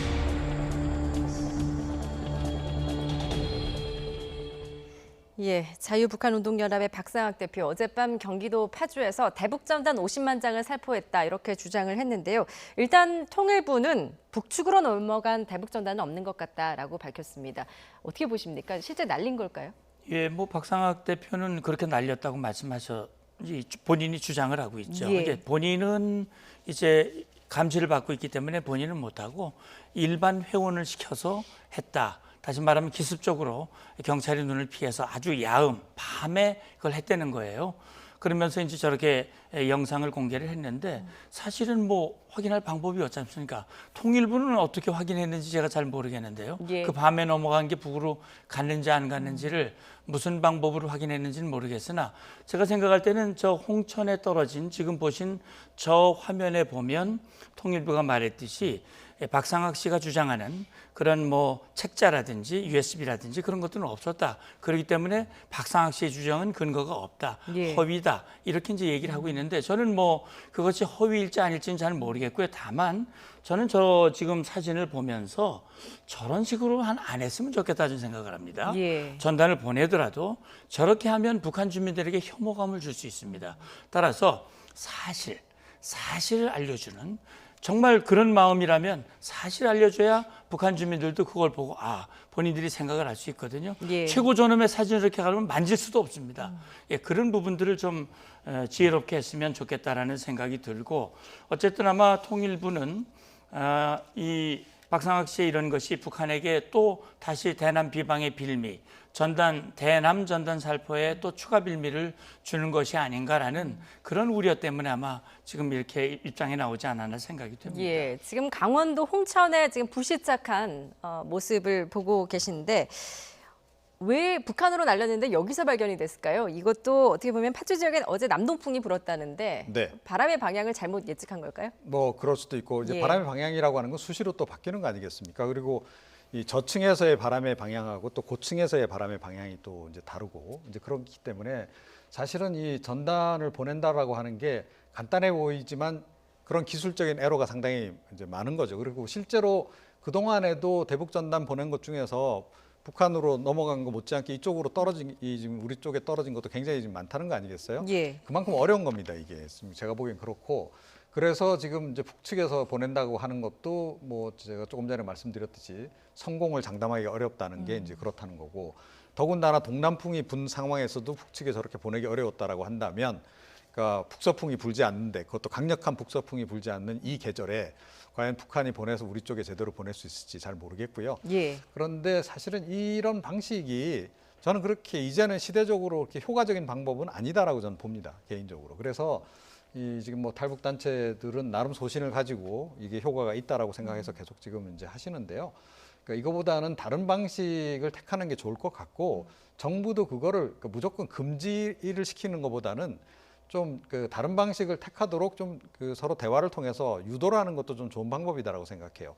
최근에 뭐 탈북자들 같은 경우에 뭐 유튜브 방송도 많이 하고 또 본인 체험도 많이 이야기해주고 이제 그래서 사실은 북측 상황에 대해서 특히 일반 그 국민들 상황에 대해서 우리가 많이 좀 알게 됐다라고 좀 보는데 예. 뭐 접경 지역 같은 데는 거의 뭐 휴대폰 다 터진다는 거 아닙니까? 특히 북중 그 국경 지역 같은 경우는 다 터진다는 거고. 그리고 뭐 우리나라 드라마도 보통 일주일 정도면 그 아무리 새로운 드라마도 CD 이런 걸 통해서 다 USB 이런 거로 다 북측에 들어간다는 거 아니겠어요? 예. 자, 그런 시대다. 그런 시대라고 한다면 이제 대북 전단 말고 좀 더 효율적인 방식을 택하도록 그렇게 좀 이제 우리가 유도해 나갈 필요는 좀 있지 않나 이렇게 생각합니다. 예, 앞서 뭐 이야기했듯이 통일부는 이제 북측으로 넘어간 대북 전단은 없다라는 입장입니다. 통일부의 주장이 맞다면 박상학 대표는 왜 50만 장이나 대북 전단을 날렸다라고 주장을 하고 있는 걸까요? 글쎄요. 근데 일단은 뭐 사실관계는 아직 뭐 어느 쪽이든 확인이 안 된 상황이어서 지금 하나밖에 안 띄웠다 뭐 이런 얘기도 다 있고 뭐 그런데 이제 박상학 대표는 다 띄웠다라고 얘기하고 있고 또 50만 장도 또 며칠 내로 또 띄우겠다라고 지금 얘기를 하고 있기 때문에 그러니까 이 부분은 조금 더 확인이 필요하지 않나. 그리고 박상학 대표가 이번에 이제 추가로 얘기한 게 한 게 뭐가 있냐면요. 이게 북한에 제대로 넘어갔는지를 확인을 시켜주겠다라고 얘기를 했고 거기 GPS 아마 탐지가 되는 뭔가를 이제 넣은 것 같아요. 그래서 탐지가 되면 그 GPS 정보까지도 공개하겠다라고 얘기를 했기 때문에 예. 그 부분은 본인이 책임지고 뭐 나중에라도 공개를 해야 하지 않을까 이렇게 생각을 합니다. 예, 뭐 모든 수단을 동원해서 대북 전단 살포 막겠다 했던 게 이제 군과 경찰의 감시망인데 어떻게 보면 뭐 하나를 날렸든 50만 장을 날렸든 어떤 속수무책으로 좀 뚫린 건 사실 아니겠습니까? 근데 지금 이제 전단을 보냈다는 그 장소가 어디인지 제가 볼 때는 아마 그 밤에 뿌렸다면 거기는 아마 민간인 통제 금지 구역 바뀐 것 같아요. 민간인 통제 선 안으로 들어가려면 사전에 승인을 받아야 되거든요. 그 선을 넘기는 어려웠을 것이고 그렇다면 통제가 되지 않는 그 지역에서 허가받지 않은 지역에서 박상학 씨가 아닌 다른 일반 회원이 그것도 밤 늦은 시간에 했다면 어떻게 경찰 병력이 뭐 아무리 많아도 지금 대한민국에 경찰이 있지만 도둑 완전히 없어지는 거 아니지 않습니까? 그냥 범죄가 그대로 아직도 남아있고 그래서 경찰이 아무리 막아도 그것을 잡는 데는 것은 현실적으로 아마 불가능할 겁니다. 예. 그래서 저는 이 탈북 단체들도 자기들의 순수성을 유지하면서 목적을 달성하기 위한 그런 노력, 또 우리 정부도 이 헌법에 자유민주주의 체제의 헌법에 명시되어 있는 국민의 표현의 자유를 존중하면서도 또 우리 접경 지역에 있는 주민들에게는 피해가 가지 않도록 하기 위한 그런 어떤 지혜로운 방법, 그런 것들을 해야 되고, 박상학 씨가 뿌리지도 않았는데 뿌린 걸로 거짓말을 혹시 한다면 마치 이런 행위를 통해서 자기가 주목을 받고 그걸 다른 어떤 이익의 수단으로 한다면 그건 지탄받아 마땅한 거거든요. 예. 지금 그분 말고도 조용히 정말 효과적인 방법으로 하는 분들이 있는 거로 제가 알고 있습니다. 그래서 그런 것들을 결국 우리의 목표는 북한을 변화시키고 북한 주민들에게 참 자유와 인권을 갖게 만드는 것이니까 그런 부분에서는 우리가 긴 안목을 가지고 좀 준비를 해야 될 것 같아요. 예, 일각에서는 이제 탈북단체들이 좀 사익을 추구하려는 게 아니냐라는 좀 비판도 나오고 있는 것 같습니다. 지금 경찰과 경기도는 엄정 조치하겠다라는 방침 아니겠습니까? 어떤 좀 조치를 좀 취하게 될까요? 그러니까 이제 과거에도 사실은 이제 뭐 이렇게 좀 실제로 금지시킨 전례가 있지 않습니까? 예. 이명박 정부 때도 그랬고 박근혜 정부 때도 그랬고. 그러니까 명분은 이제 일단 접경 지역 주민들의 안전입니다. 그러니까 조금 전에도 뭐 얘기가 나왔습니다만 우리가 쏘면 우리가 이제 전단을 올리면 뭐 그 좀 이제 그 포를 쏴서라도 떨어뜨리겠다라고 지금 계속 이야기를 하고 있고, 뭐 고사포 같은 거 쏘게 되면 사실은 이게 또 굉장히 멀리까지 날아간단 말이에요. 그러면 이제 우리 접경 지역 주민들에게 피해를 입히는 상황이 올 수도 있고, 이제 이런 부분 때문에 이제 그걸 명분으로 해서 이제 그 당시에 이제 막았던 건데요. 이번에도 충분히 그런 것은 명분이 된다라고 생각을 합니다. 그래서 실제로 접경 지역 주민들은 좀 불안감을 느낀단 말이에요. 그리고 또 이 당장 뭐 고사포 포탄이 날아오지 않더라도 실제로 피해가 갑니다. 이쪽 지역 주민들한테는. 그러니까 계속 이런 식으로 위기가 고조되고 북측에서 뭐 계속 뭐 어떤 식으로 군사적으로 대응하겠다라고 얘기하면 일단 접경 지역에 있는 관광지의 관광객들이 일단 가질 않아요. 자, 그럼 지역 경제에 지금 엄청난 타격을 입는 겁니다. 실제로 최근에 이제 그런 현상들이 좀 벌어지고 있는 거고. 예. 자, 그렇기 때문에 그러니까 이제 표현의 자유도 중요하지만 그 같은 다른 국민들에게 피해를 안 주는 것도 굉장히 중요한 가치잖아요. 그렇게 본다면 이 지역 주민들 입장에서는 그 생존권 아닙니까? 예. 자, 이렇게 기본권이 충돌할 경우에는 국가가 개입해서 이건 조정을 충분히 할 수 있는 거기 때문에 당연히 이제 이거는 뭐 금지를 할 수도 있고 막는 것도 정당성이 있다 이렇게 생각을 합니다. 예, 북측이 처음 도발을 할 때 표면적으로 내세운 이유가 이제 대북전단 살포였는데 이를 빌미 삼아서 또 도발할 가능성이 좀 없지 않아 있는 것 같습니다. 북한이 좀 앞으로 어떻게 나오리라 보십니까? 예, 그들은 자기들의 목표를 달성할 때까지 아마 이 행동을 쉼 없이 갈 겁니다. 지금 1단계 조치라고 그랬거든요. 예. 1단계 조치로 4가지를 얘기를 했는데 그중에 지금 일부만 하고 있는 겁니다. 그러니까 1단계 조치도 본격화하지 않은 상황이기 때문에 지금 북한의 행태를 보면 우리의 반응을 봐가면서 하나하나씩 하고 있거든요. 그리고 그 시기를 좀 길게 늘려가면서 주목을 받고 고통에 또 피로도를 높여가는 그런 행동을 하고 있고요. 그래서 지금 앞으로 예고됐던 그런 조치들, 이를테면 지금 예고했던 4가지 조치 중에 금강산 또 개성 지구에 군부대 일부 들어갔죠. 예. 그다음에 철수했던 GP 경계 초소에 일부 인원들을 넣어서 거기서 공사 작업하는 장면들을 지금 보여주고 있고요. 그다음에 사격 훈련 금지 구역으로 정해졌던 곳에서 앞으로 훈련도 하고 일부 또 해안포문이 개방된 그런 부분들도 관측이 되는데 그게 뭐 습기가 차서 개방된 건지 아니면 전면적으로 그렇게 가는 것인지는 아직 확인이 안 되고 있습니다만 그런 행동과 함께 지금 4번째 전단이라든지 확성기님이 가고 있는 것이고요. 그래서 저는 이 지금 예고됐던 행동들이 조금 더 길게 수위를 봐가면서 자기의 목표를 달성할 때까지 계속 이어질 가능성이 높고요. 그러나 도발의 수위, 형태는 우리의 대응에 따라서 달라질 수 있고요. 그래서 저는요, 이런 방식으로 얻을 수 있는 것은 아무것도 없다고 하는 것을 이번 기회에 북측에게 명확히 보여주는 것, 이것도 우리의 대북 정책의 중요한 방법과 수단의 하나라고 저는 생각을 합니다. 예. 그거는 우리 국민의 자존심과도 관련이 있습니다. 예, 그렇군요. 우리 정부도 좀 강경 대응을 좀 해야 된다라는 말씀까지 들었습니다. 두 분 말씀 여기까지 듣도록 하겠습니다. 문성묵 한국국가전략연구원 통일전략센터장, 이종훈 시사평론가였습니다. 잘 들었습니다. 감사합니다.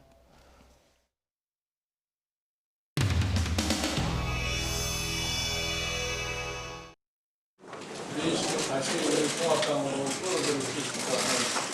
이제는 근본적인 한번 파괴를 한번 해보자.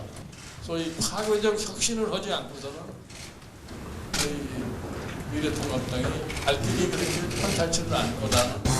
알란 머스크라고 하는 그 미국 사람이 지금 민간인 우주를 우주선을 최초로 발사하고 테슬라라고 하는 이 전기 자동차를 그 사람이 기본적으로 실용을 위주로 한 창조적인 생각을 갖다 했기 때문에 가능하다고 생각합니다. 원통 배터리를 차체 밑에다 닦아놔. 그러니까 사람들이 저 사람 상당히 돈 사람이다 말이야. 저거 절대 성공하지 못하고 창피할 거다 이렇게 얘기를 했습니다. 근데 실질적으로 운영을 해보니까 상대적 파괴를 하지를 못해서 결국 가서 오늘날 이런 상황에 처했기 때문에 이제는 근본적인 한번 파괴를 한번 해보자. 소위 파괴적 혁신.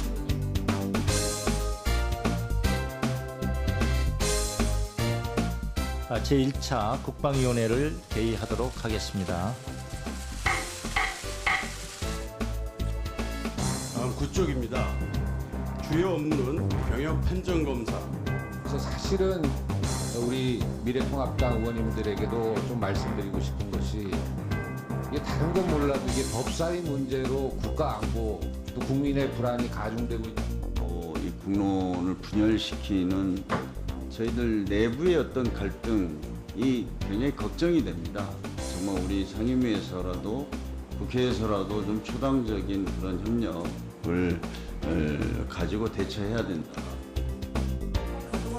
네, 아니 원천적으로 상임위가 가동 불가능하게 만든 책임이 어디에 있습니까? 원천적인 불가능을 만들어 놓고 상임위로 들어오라? 있을 수 없는 일입니다. 그래서 저희들은 국회에 다 나와서 지금 의원들이 있기 때문에 여야 합동 회의를 통해서 머리를 맞대고 초당적인 대북 정책 그리고 외교 정책, 이것을 우리가 도출해보자, 그런 살아있는 국회를 만들자, 이런 생각으로 합동회의를 제의한 것입니다. 그러나 유감스럽게도 아직도 아무런 책임 있는 답변이 오지 않고 있어서 좀 더 기다려보겠습니다. 상임위가 원천적으로 불가능하기 때문에 저희 야당에게도 여당에게 설명하는 똑같은 내용을 와서 설명을 해달라고 요청을 했습니다.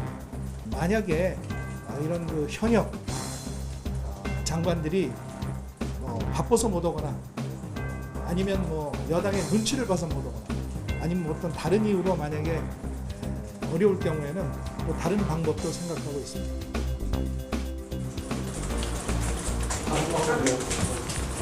네, 우리나라의 그 국방장관 또 외교장관, 통일부 장관 지낸 분들이 많이 계십니다.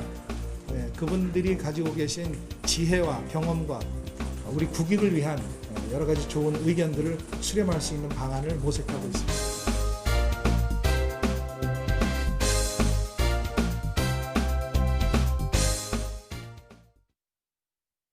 메이킹! 변비가 사라지고 아침이 확 달라집니다. 변비 복부팩만 식욕부진 한 번에 싹 메이킨 부드럽게 변비 끝 유쾌 상쾌 통쾌 변비엔 역시 메이킨 1588 39,000원부터 배칠수의 39,000 꽃배달 3단 화한 39,000 배칠수의 39,000 1588 39,000 1588 39,000 배칠수의 꽃배달. 전국 100여 개 주막에서 국밥 배달비 할인. 가베가 할인되는 다방을 알아서 추천. 이것이 과거의 혜택이라면 오늘자 혜택은 아메리카노 한 잔 주세요. 네.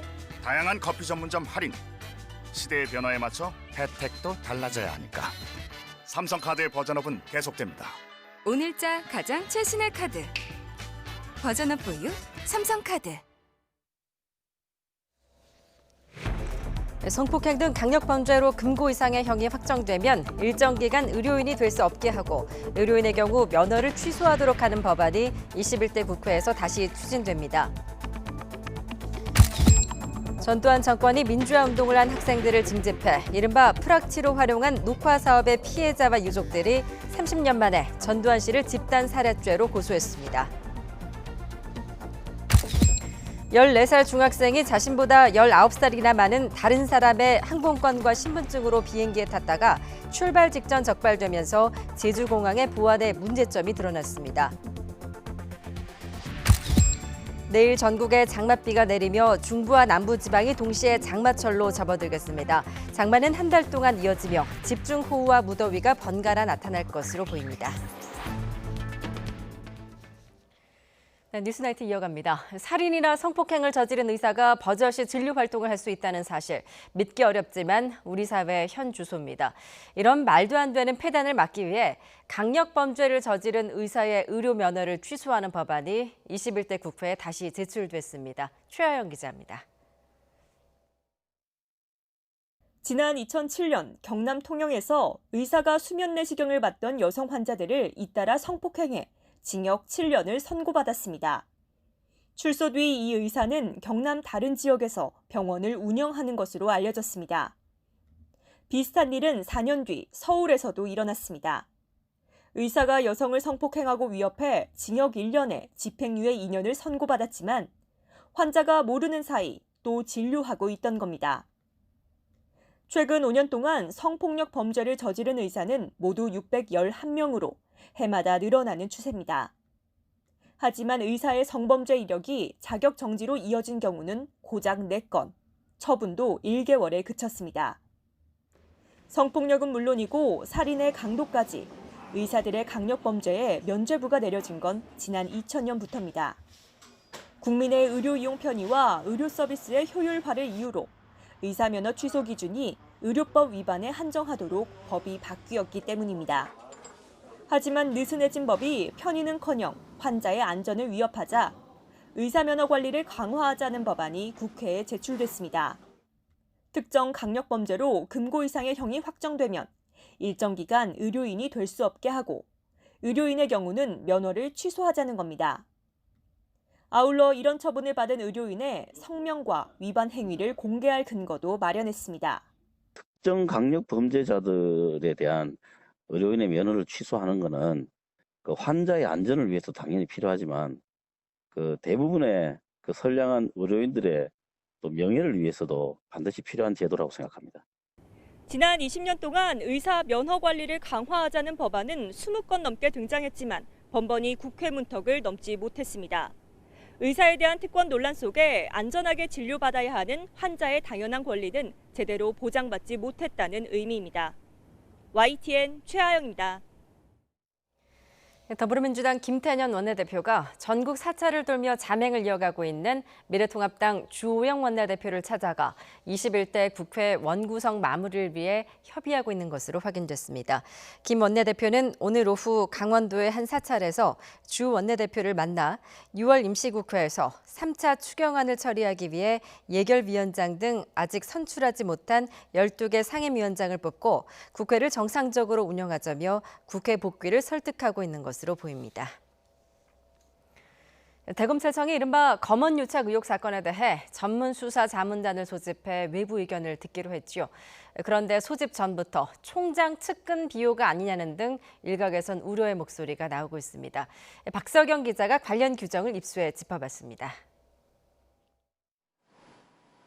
검언유착 의혹을 수사해달라며 처음 고발장을 냈던 민주언론시민연합이 이번에는 전문수사자문단 소집 결정을 비판하고 나섰습니다. 의혹의 당사자이자 검찰총장의 측근인 A검사장을 감싸는 게 아니냐며 대검찰청과 서울중앙지방검찰청, 법무부에 의견서를 냈습니다. 윤석열 총장님과 대검찰청은 검언유착 의혹 사건을 수사하는 그 방해 행위를 즉각 멈출 거를 요구하는 의견서를 오늘 제출하게 되었습니다. 이런 우려가 나오는 이유는 수사자문단 소집과 심의 과정 대부분이 총장 권한 아래서 비공개로 진행되기 때문입니다. YTN이 확보한 전문 수사자문단 관련 대검 예규를 보면 위원 위촉과 안건 선정은 모두 총장 권한입니다. 어떤 피의자를 논의 대상으로 삼을지부터 기소 여부나 구속영장 청구 여부까지 회의 안건을 총장이 결정하고 그 안건을 논의하는 위원들도 총장의 의중에 따라 결정된다는 얘기입니다. 게다가 위원 명단이나 심의 내용은 물론 심의 결과까지 모두 비공개 대상입니다. 자문단 규모는 7명에서 13명 규모로 꾸려지는데 의견 일치가 되지 않을 경우 과반수 찬성으로 의결하는 만큼 위원 개개인의 성향과 판단은 논의 결과에 상당한 비중을 차지합니다. 대검 관계자는 관련 예규에도 명시돼 있듯 소관 부서인 대검 형사부와 중앙지검 수사팀으로부터 위원 추천을 받아 투명하게 위촉 절차를 밟을 예정이라고 설명했습니다. 그러나 채널A 기자에 대한 구속영장 청구나 A검사장 소환 여부를 놓고 대검과 수사팀의 이견이 표출된 만큼 위원 추천과 안건 선정 등을 놓고도 또 한 번 충돌이 예상됩니다. 일단 수사팀은 대검의 자문단 소집 진행 상황을 지켜보며 가능한 범위 안에서 수사를 이어가고 있습니다. A검사장도 변호인에 대한 정식 선임계를 내고 소환 조사 등 본격적인 수사에 대비하는 것으로 전해졌습니다. 수사자문단 소집 전부터 검찰 안팎에서 잡음이 계속되는 가운데 관련 절차가 한 단계씩 진행될 때마다 공정성 등을 둘러싼 논란은 계속될 전망입니다. YTN 박서경입니다.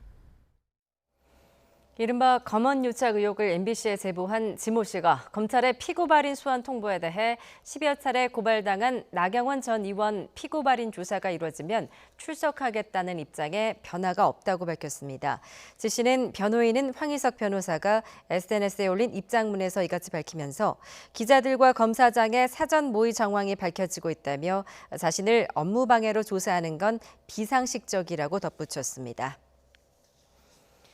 한명숙 전 국무총리의 정치자금법 위반 수사 과정에서 검찰이 위증을 강요했다고 주장한 수감자 한모 씨가 당시 수사팀에 대한 감찰을 요청한 사안이 대검찰청 감찰부에 배당됐습니다. 앞서 한 씨 측은 검찰이 한만호 전 한신건영 대표로부터 한 전 총리에게 9억 원을 건넸다는 것을 들었다고 거짓 진술하도록 했다며 감찰과 수사를 요청했고 추미애 법무부 장관은 이 사건을 감찰부에서 조사하도록 지시했습니다. 1980년대 전두환 정권은 민주화 운동에 나선 학생들을 강제 징집해 이른바 프락치로 활용하는 녹화 사업을 벌였습니다. 이 과정에서 원인 모를 죽음도 잇따랐는데요. 피해자와 유가족들이 30여 년 만에 전두환 씨 등을 고소 고발하며 엄벌을 촉구했습니다. 이경국 기자입니다. 전두환 씨가 12.12 군사반란으로 정권을 찬탈한 뒤 전국에서는 신군부를 비판하는 민주화 운동이 들불처럼 일었습니다. 그러자 전두환 정권은 운동을 이끌던 대학생들을 강제로 입대시키기 시작했습니다. 휴학이나 정학 처분된 학생을 대상으로 모두 합해 1000여 명을 사실상 군대에 가뒀습니다. 이어 보안사령부는 이들을 순화한다며 이른바 녹화 사업을 진행했는데 정신교육은 물론 고문과 가혹행위가 자행된 것으로 알려졌고 9명이 의문사하기도 했습니다. 일일이 관리번호를 붙여 시위 계획 등 첩보를 수집하는 프락치로 활동하게 하며 인권을 짓밟았습니다. 2006년 국방부 과거사위원회는 전 씨가 이 같은 활동을 지시했다고 결론 내렸습니다. 공작을 당해 온갖 친구들을 배신하고 동지를 이용했다며 죄책감에 평생을 씻을 수 없는 원망으로 살아야만 했습니다. 결국 피해자와 유가족은 30여 년 만에 전 씨와 당시 대공처장, 대공과장을 살인 혐의 등으로 고소 고발하고 국방부엔 과거 보안사가 만든 자료들에 대한 정보 공개도 청구했습니다. 죽음을 부른 공작으로 인해 사망한 것이기에 관련자는 반드시 살인교사와 살인죄로 처벌해야만 합니다. 지금은 살인죄 공소시효가 폐지됐지만 당시엔 15년으로 이미 한참 지난 상황입니다.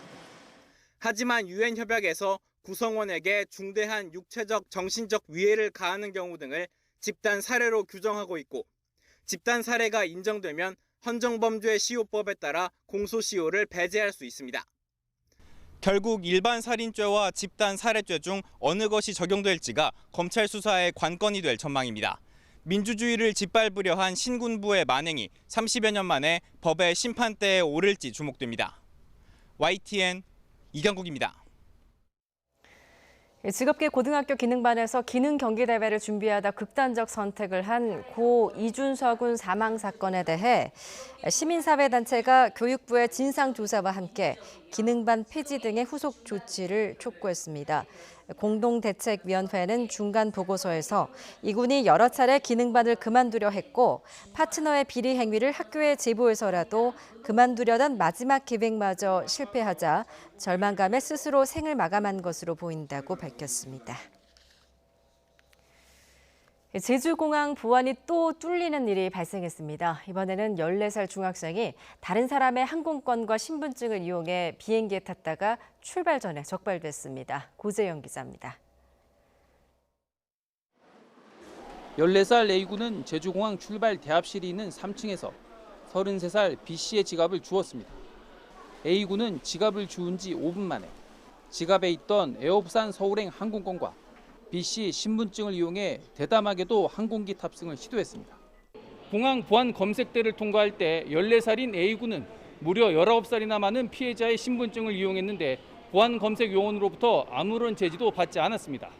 제주공항 측은 보안 직원이 검색 과정에서 신분증과 탑승권을 확인하면서도 놓쳤다며 실수를 인정하면서도 정확한 원인은 경찰 조사 중이라며 답을 피했습니다. 항공기 탑승 직전 승객 좌석을 확인하는 장비도 A군의 부정 탑승을 걸러내지 못했습니다. 결국 비행기에 탄 A군은 출발 전 안전 점검 중인 승무원에 적발돼 경찰에 인계됐습니다. 무단으로 탑승한 해당 청소년이 기내 화장실에 좀 숨어 있다가 저희 승무원이 이제 화장실을 확인하는 절차 과정에서 발견이 돼서 이 과정에서 오후 3시 제주에서 서울로 가려던 에어부산 항공기는 1시간 이상 지나 출발해 승객이 불편을 겪었습니다. 제주공항은 2016년과 2018년에도 잇따라 보안이 뚫려 문제가 됐습니다. 이번에는 14살 소년에게 촘촘해야 할 공항 보안이 순식간에 뚫리면서 다시 한번 허점을 드러냈습니다. YTN 고지영입니다. 오늘 오후 6시쯤 충청남도 보령시 낙동리에 있는 멸치 건조장에서 불이 났습니다. 이 불로 멸치 건조장 건물 한 동이 모두 불에 탔습니다. 내일 중부와 남부지방은 여름 장마가 동시에 시작되겠습니다. 장마는 앞으로 한 달 정도 이어지겠는데요. 집중호우와 무더위가 번갈아 나타날 것으로 보입니다. 정혜윤 기자가 보도합니다. 제주도에는 지난 10일 예년보다 10일 정도 일찍 장마가 시작됐습니다. 이후 보름 가까이 먼 남해에 머물던 장마 전선이 다시 북상하고 있습니다. 서쪽에서 다가온 저기압이 장마 전선을 끌어올리는 것인데 내일 중부와 남부지방에도 올여름 첫 장맛비가 내릴 것으로 보입니다. 예년과 비슷한 시기에 내륙 장마가 동시에 시작되는 겁니다. 이번 비도 벼락과 돌풍을 동반한 국지성 호우를 동반하겠습니다. 강원 북부와 제주도 남부, 제주 산간에는 120mm가 넘는 호우가 쏟아지겠고 서울 등 그 밖의 지방에도 30에서 80mm의 많은 비가 예상됩니다. 24일 오후부터 25일 새벽 사이에 강원 북부와 제주도에는 시간당 30mm 이상의 매우 강하고 많은 비가 예상됩니다. 그 밖에 전국 곳곳에도 돌풍과 함께 천둥, 번개가 치는 것도 있겠습니다. 장마전선은 금요일 잠시 남해로 물러났다가 일요일쯤 다시 북상해 다음 주 초까지 전국에 비를 뿌리겠습니다. 이후 7월 중순까지 한 달 정도는 전국이 장마철에 들겠습니다. 하지만 긴 시간 비가 이어지는 과거 장마와는 달리 무더위 속에 집중호우가 주기적으로 나타나는 형태가 될 것으로 보입니다. YTN 정혜윤입니다. 유명희 산업통상자원부 통상교섭본부장이 세계무역기구 WTO 사무총장에 도전합니다. 산업부는 내일 오전 유 본부장이 세종청사에서 직접 브리핑을 열고 공식 출마를 선언할 예정이라고 밝혔습니다. 후보자로 지명되면 3개월 동안 164개 회원국을 상대로 선거 캠페인을 벌이고 나머지 2개월 동안 후보자를 한 명으로 압축하는 절차가 진행됩니다. 미국에서는 젊은 층을 중심으로 별다른 증상이 없는 코로나19 감염자가 크게 늘고 있는데요. 이런 무증상 감염자들이 유증상 감염자보다 더 오랜 기간 바이러스를 퍼뜨린다는 연구 결과가 나왔습니다. 현 방역 체계에서 가장 취약한 아킬레스건이라는 게 전문가들의 지적입니다. 김영근 기자입니다. 플로리다 등 미국 10개 주에서 최근 일주일간 신규 확진자 수가 코로나19 사태 이후 최고치를 기록했습니다. 이 같은 확산세는 주로 20, 30대 젊은 층이 주도하고 있습니다. 무증상인 경우가 많아서 스스로 인지하지 못한 상태에서 바이러스를 퍼뜨리고 있습니다. 이른바 조용한 전파가 이루어지고 있는 겁니다. Particularly in the younger cohort, you're finding infections with minimal or zero symptoms. 현재 전 세계 감염자의 상당수가 무증상 전파로 생겼을 것으로 추정되고 있습니다. 유증상보다 감염력은 크게 떨어지지만 무시할 수준은 아니라는 겁니다. There are some estimates that suggest that anywhere between 6% of the population and 41% of the population may be infected but not have symptoms. 여기에다 최근 연구 결과는 경각심을 더해줍니다. 중국 충칭의과대학 연구 결과 무증상 감염자의 바이러스 전파 기간은 중간값이 19일로 경증 환자보다 3분의 1가량 더 길었습니다. 전파 기간이 무려 45일에 달하는 무증상 감염자도 있었습니다. 학계에서는 현재 확인된 감염자 규모보다 더 많은 숫자의 무증상 감염자가 있다는 주장도 나오고 있습니다. 유증상자에 초점이 맞춰져 있는 현 방역 체계에서는 그야말로 아킬레스건인 셈입니다. 충칭의대 연구팀은 무증상 감염자 대응을 위해 사회적 거리두기, 검사 확대, 위생 강화 등 코로나19 통제 정책을 연장할 필요가 있다고 강조했습니다. YTN 김영근입니다. 네, 트럼프 대통령을 신랄하게 비판한 볼턴 전 안보 보좌관의 회고록, 그것이 일어난 방이 예정대로 현지 시각으로 23일 온라인과 오프라인에서 공식 판매를 시작했습니다. 최근 트럼프 대통령의 미흡한 자질과 미국 정부의 대내외 정책 실패를 주장하며 출간 전부터 주목을 받았고 현재 아마존 전기 및 회고록 부문 베스트셀러 1위에 올랐습니다. 미국 정부는 회고록에 기밀이 담겼다며 법원에 출판 금지 가처분 신청을 냈지만 기각됐습니다. 미 백악관 고위관리가 미중 1단계 무역 합의가 폐기됐다고 폭탄 발언을 했다가 번복하는 소동이 빚어졌습니다. 미중 관계가 나빠지면서 1단계 무역 합의까지 흔들리는 양상인데 중국도 대비에 나서는 모습입니다. 베이징에서 강성웅 특파원입니다. 미중 1단계 무역 합의는 끝났다. 백악관 피터 나바로 무역제조업 정책국장의 갑작스런 언급으로 시장은 순식간에 요동쳤습니다. 지난주 미중 고위급 회담의 합의 사항을 뒤집은 것이기 때문입니다. 결국 도널드 트럼프 대통령까지 나서 부인하면서 가까스로 진화가 됐습니다. 해프닝으로 끝나긴 했지만 중국에 대한 백악관의 반감이 그대로 드러났습니다. China is the single greatest strategic and existential threat to this country. 하지만 중국도 이번에는 호락호락하지 않습니다. 중국이 트럼프 대통령의 표받친 미국 내 농업 지역의 콩과 고기류의 최대 수입국이기 때문입니다.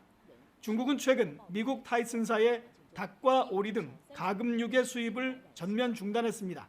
고기 가공 공장에서 코로나19 집단 감염이 발생했다는 것이 이유입니다. 동시에 감염 확산에도 공장 가동을 밀어붙인 트럼프 대통령을 겨냥한 것으로도 보입니다.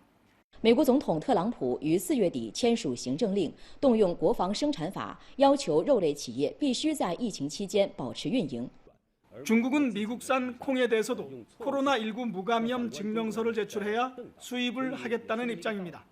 미국에서 감염이 계속 확산하는 것을 약점으로 책임을 미국으로 떠넘기는 모양새입니다.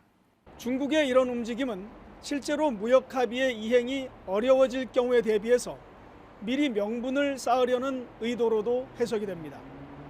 베이징에서 YTN 강성웅입니다.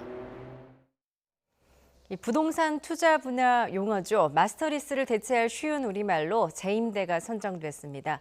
문화체육관광부와 국립국어원은 최근 열린 새말 모임에서 이같이 선정했습니다. 재임대, 마스터리스는 건물 전체를 특정 임차인이 장기 임대한 후에 이를 다시 임대 관리하는 일을 일컫습니다. 전문 업체가 임대하는 경우 이 업체가 임차인 유치와 건물 관리 등을 전반적으로 경영하며 건물주와 임대 수입을 분배하게 됩니다. 새말 모임은 또 건강한 노후 생활을 대비하기 위한 노력이나 투자를 일컫는 헬스테크는 건강 투자로 부르기로 했습니다. 보건 분야에서 정보통신 기술을 접목한 건강관리 기술을 일컫는 헬스테크는 건강 기술로 우리말을 선정했습니다.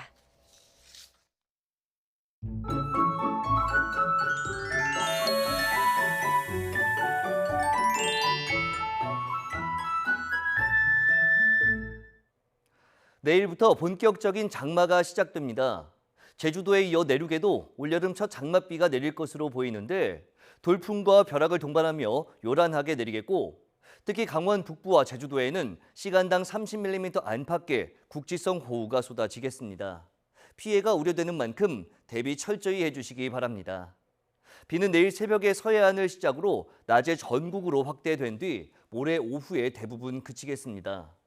예상되는 비의 양은 강원 북부와 제주도의 많은 곳은 120mm 이상, 그 밖에 중부와 경북 북부, 남해안 부근에는 최고 80mm가 되겠고 남부 내륙에는 10에서 50mm의 비가 내리겠습니다. 내일 낮 기온 오늘보다 5도에서 7도가량 낮아지며 더위가 크게 꺾이겠습니다. 서울 24도, 대전 26도, 광주 25도, 부산 26도로 예상됩니다. 장마 전선이 오르내리면서 금요일에는 중부와 남부 내륙에, 일요일부터는 전국에 또다시 장맛비가 내릴 전망입니다. 날씨 정보였습니다. 네, 잠시 뒤에는 YTN 자정 뉴스가 방송됩니다. 편안한 밤 되시기 바랍니다. 고맙습니다.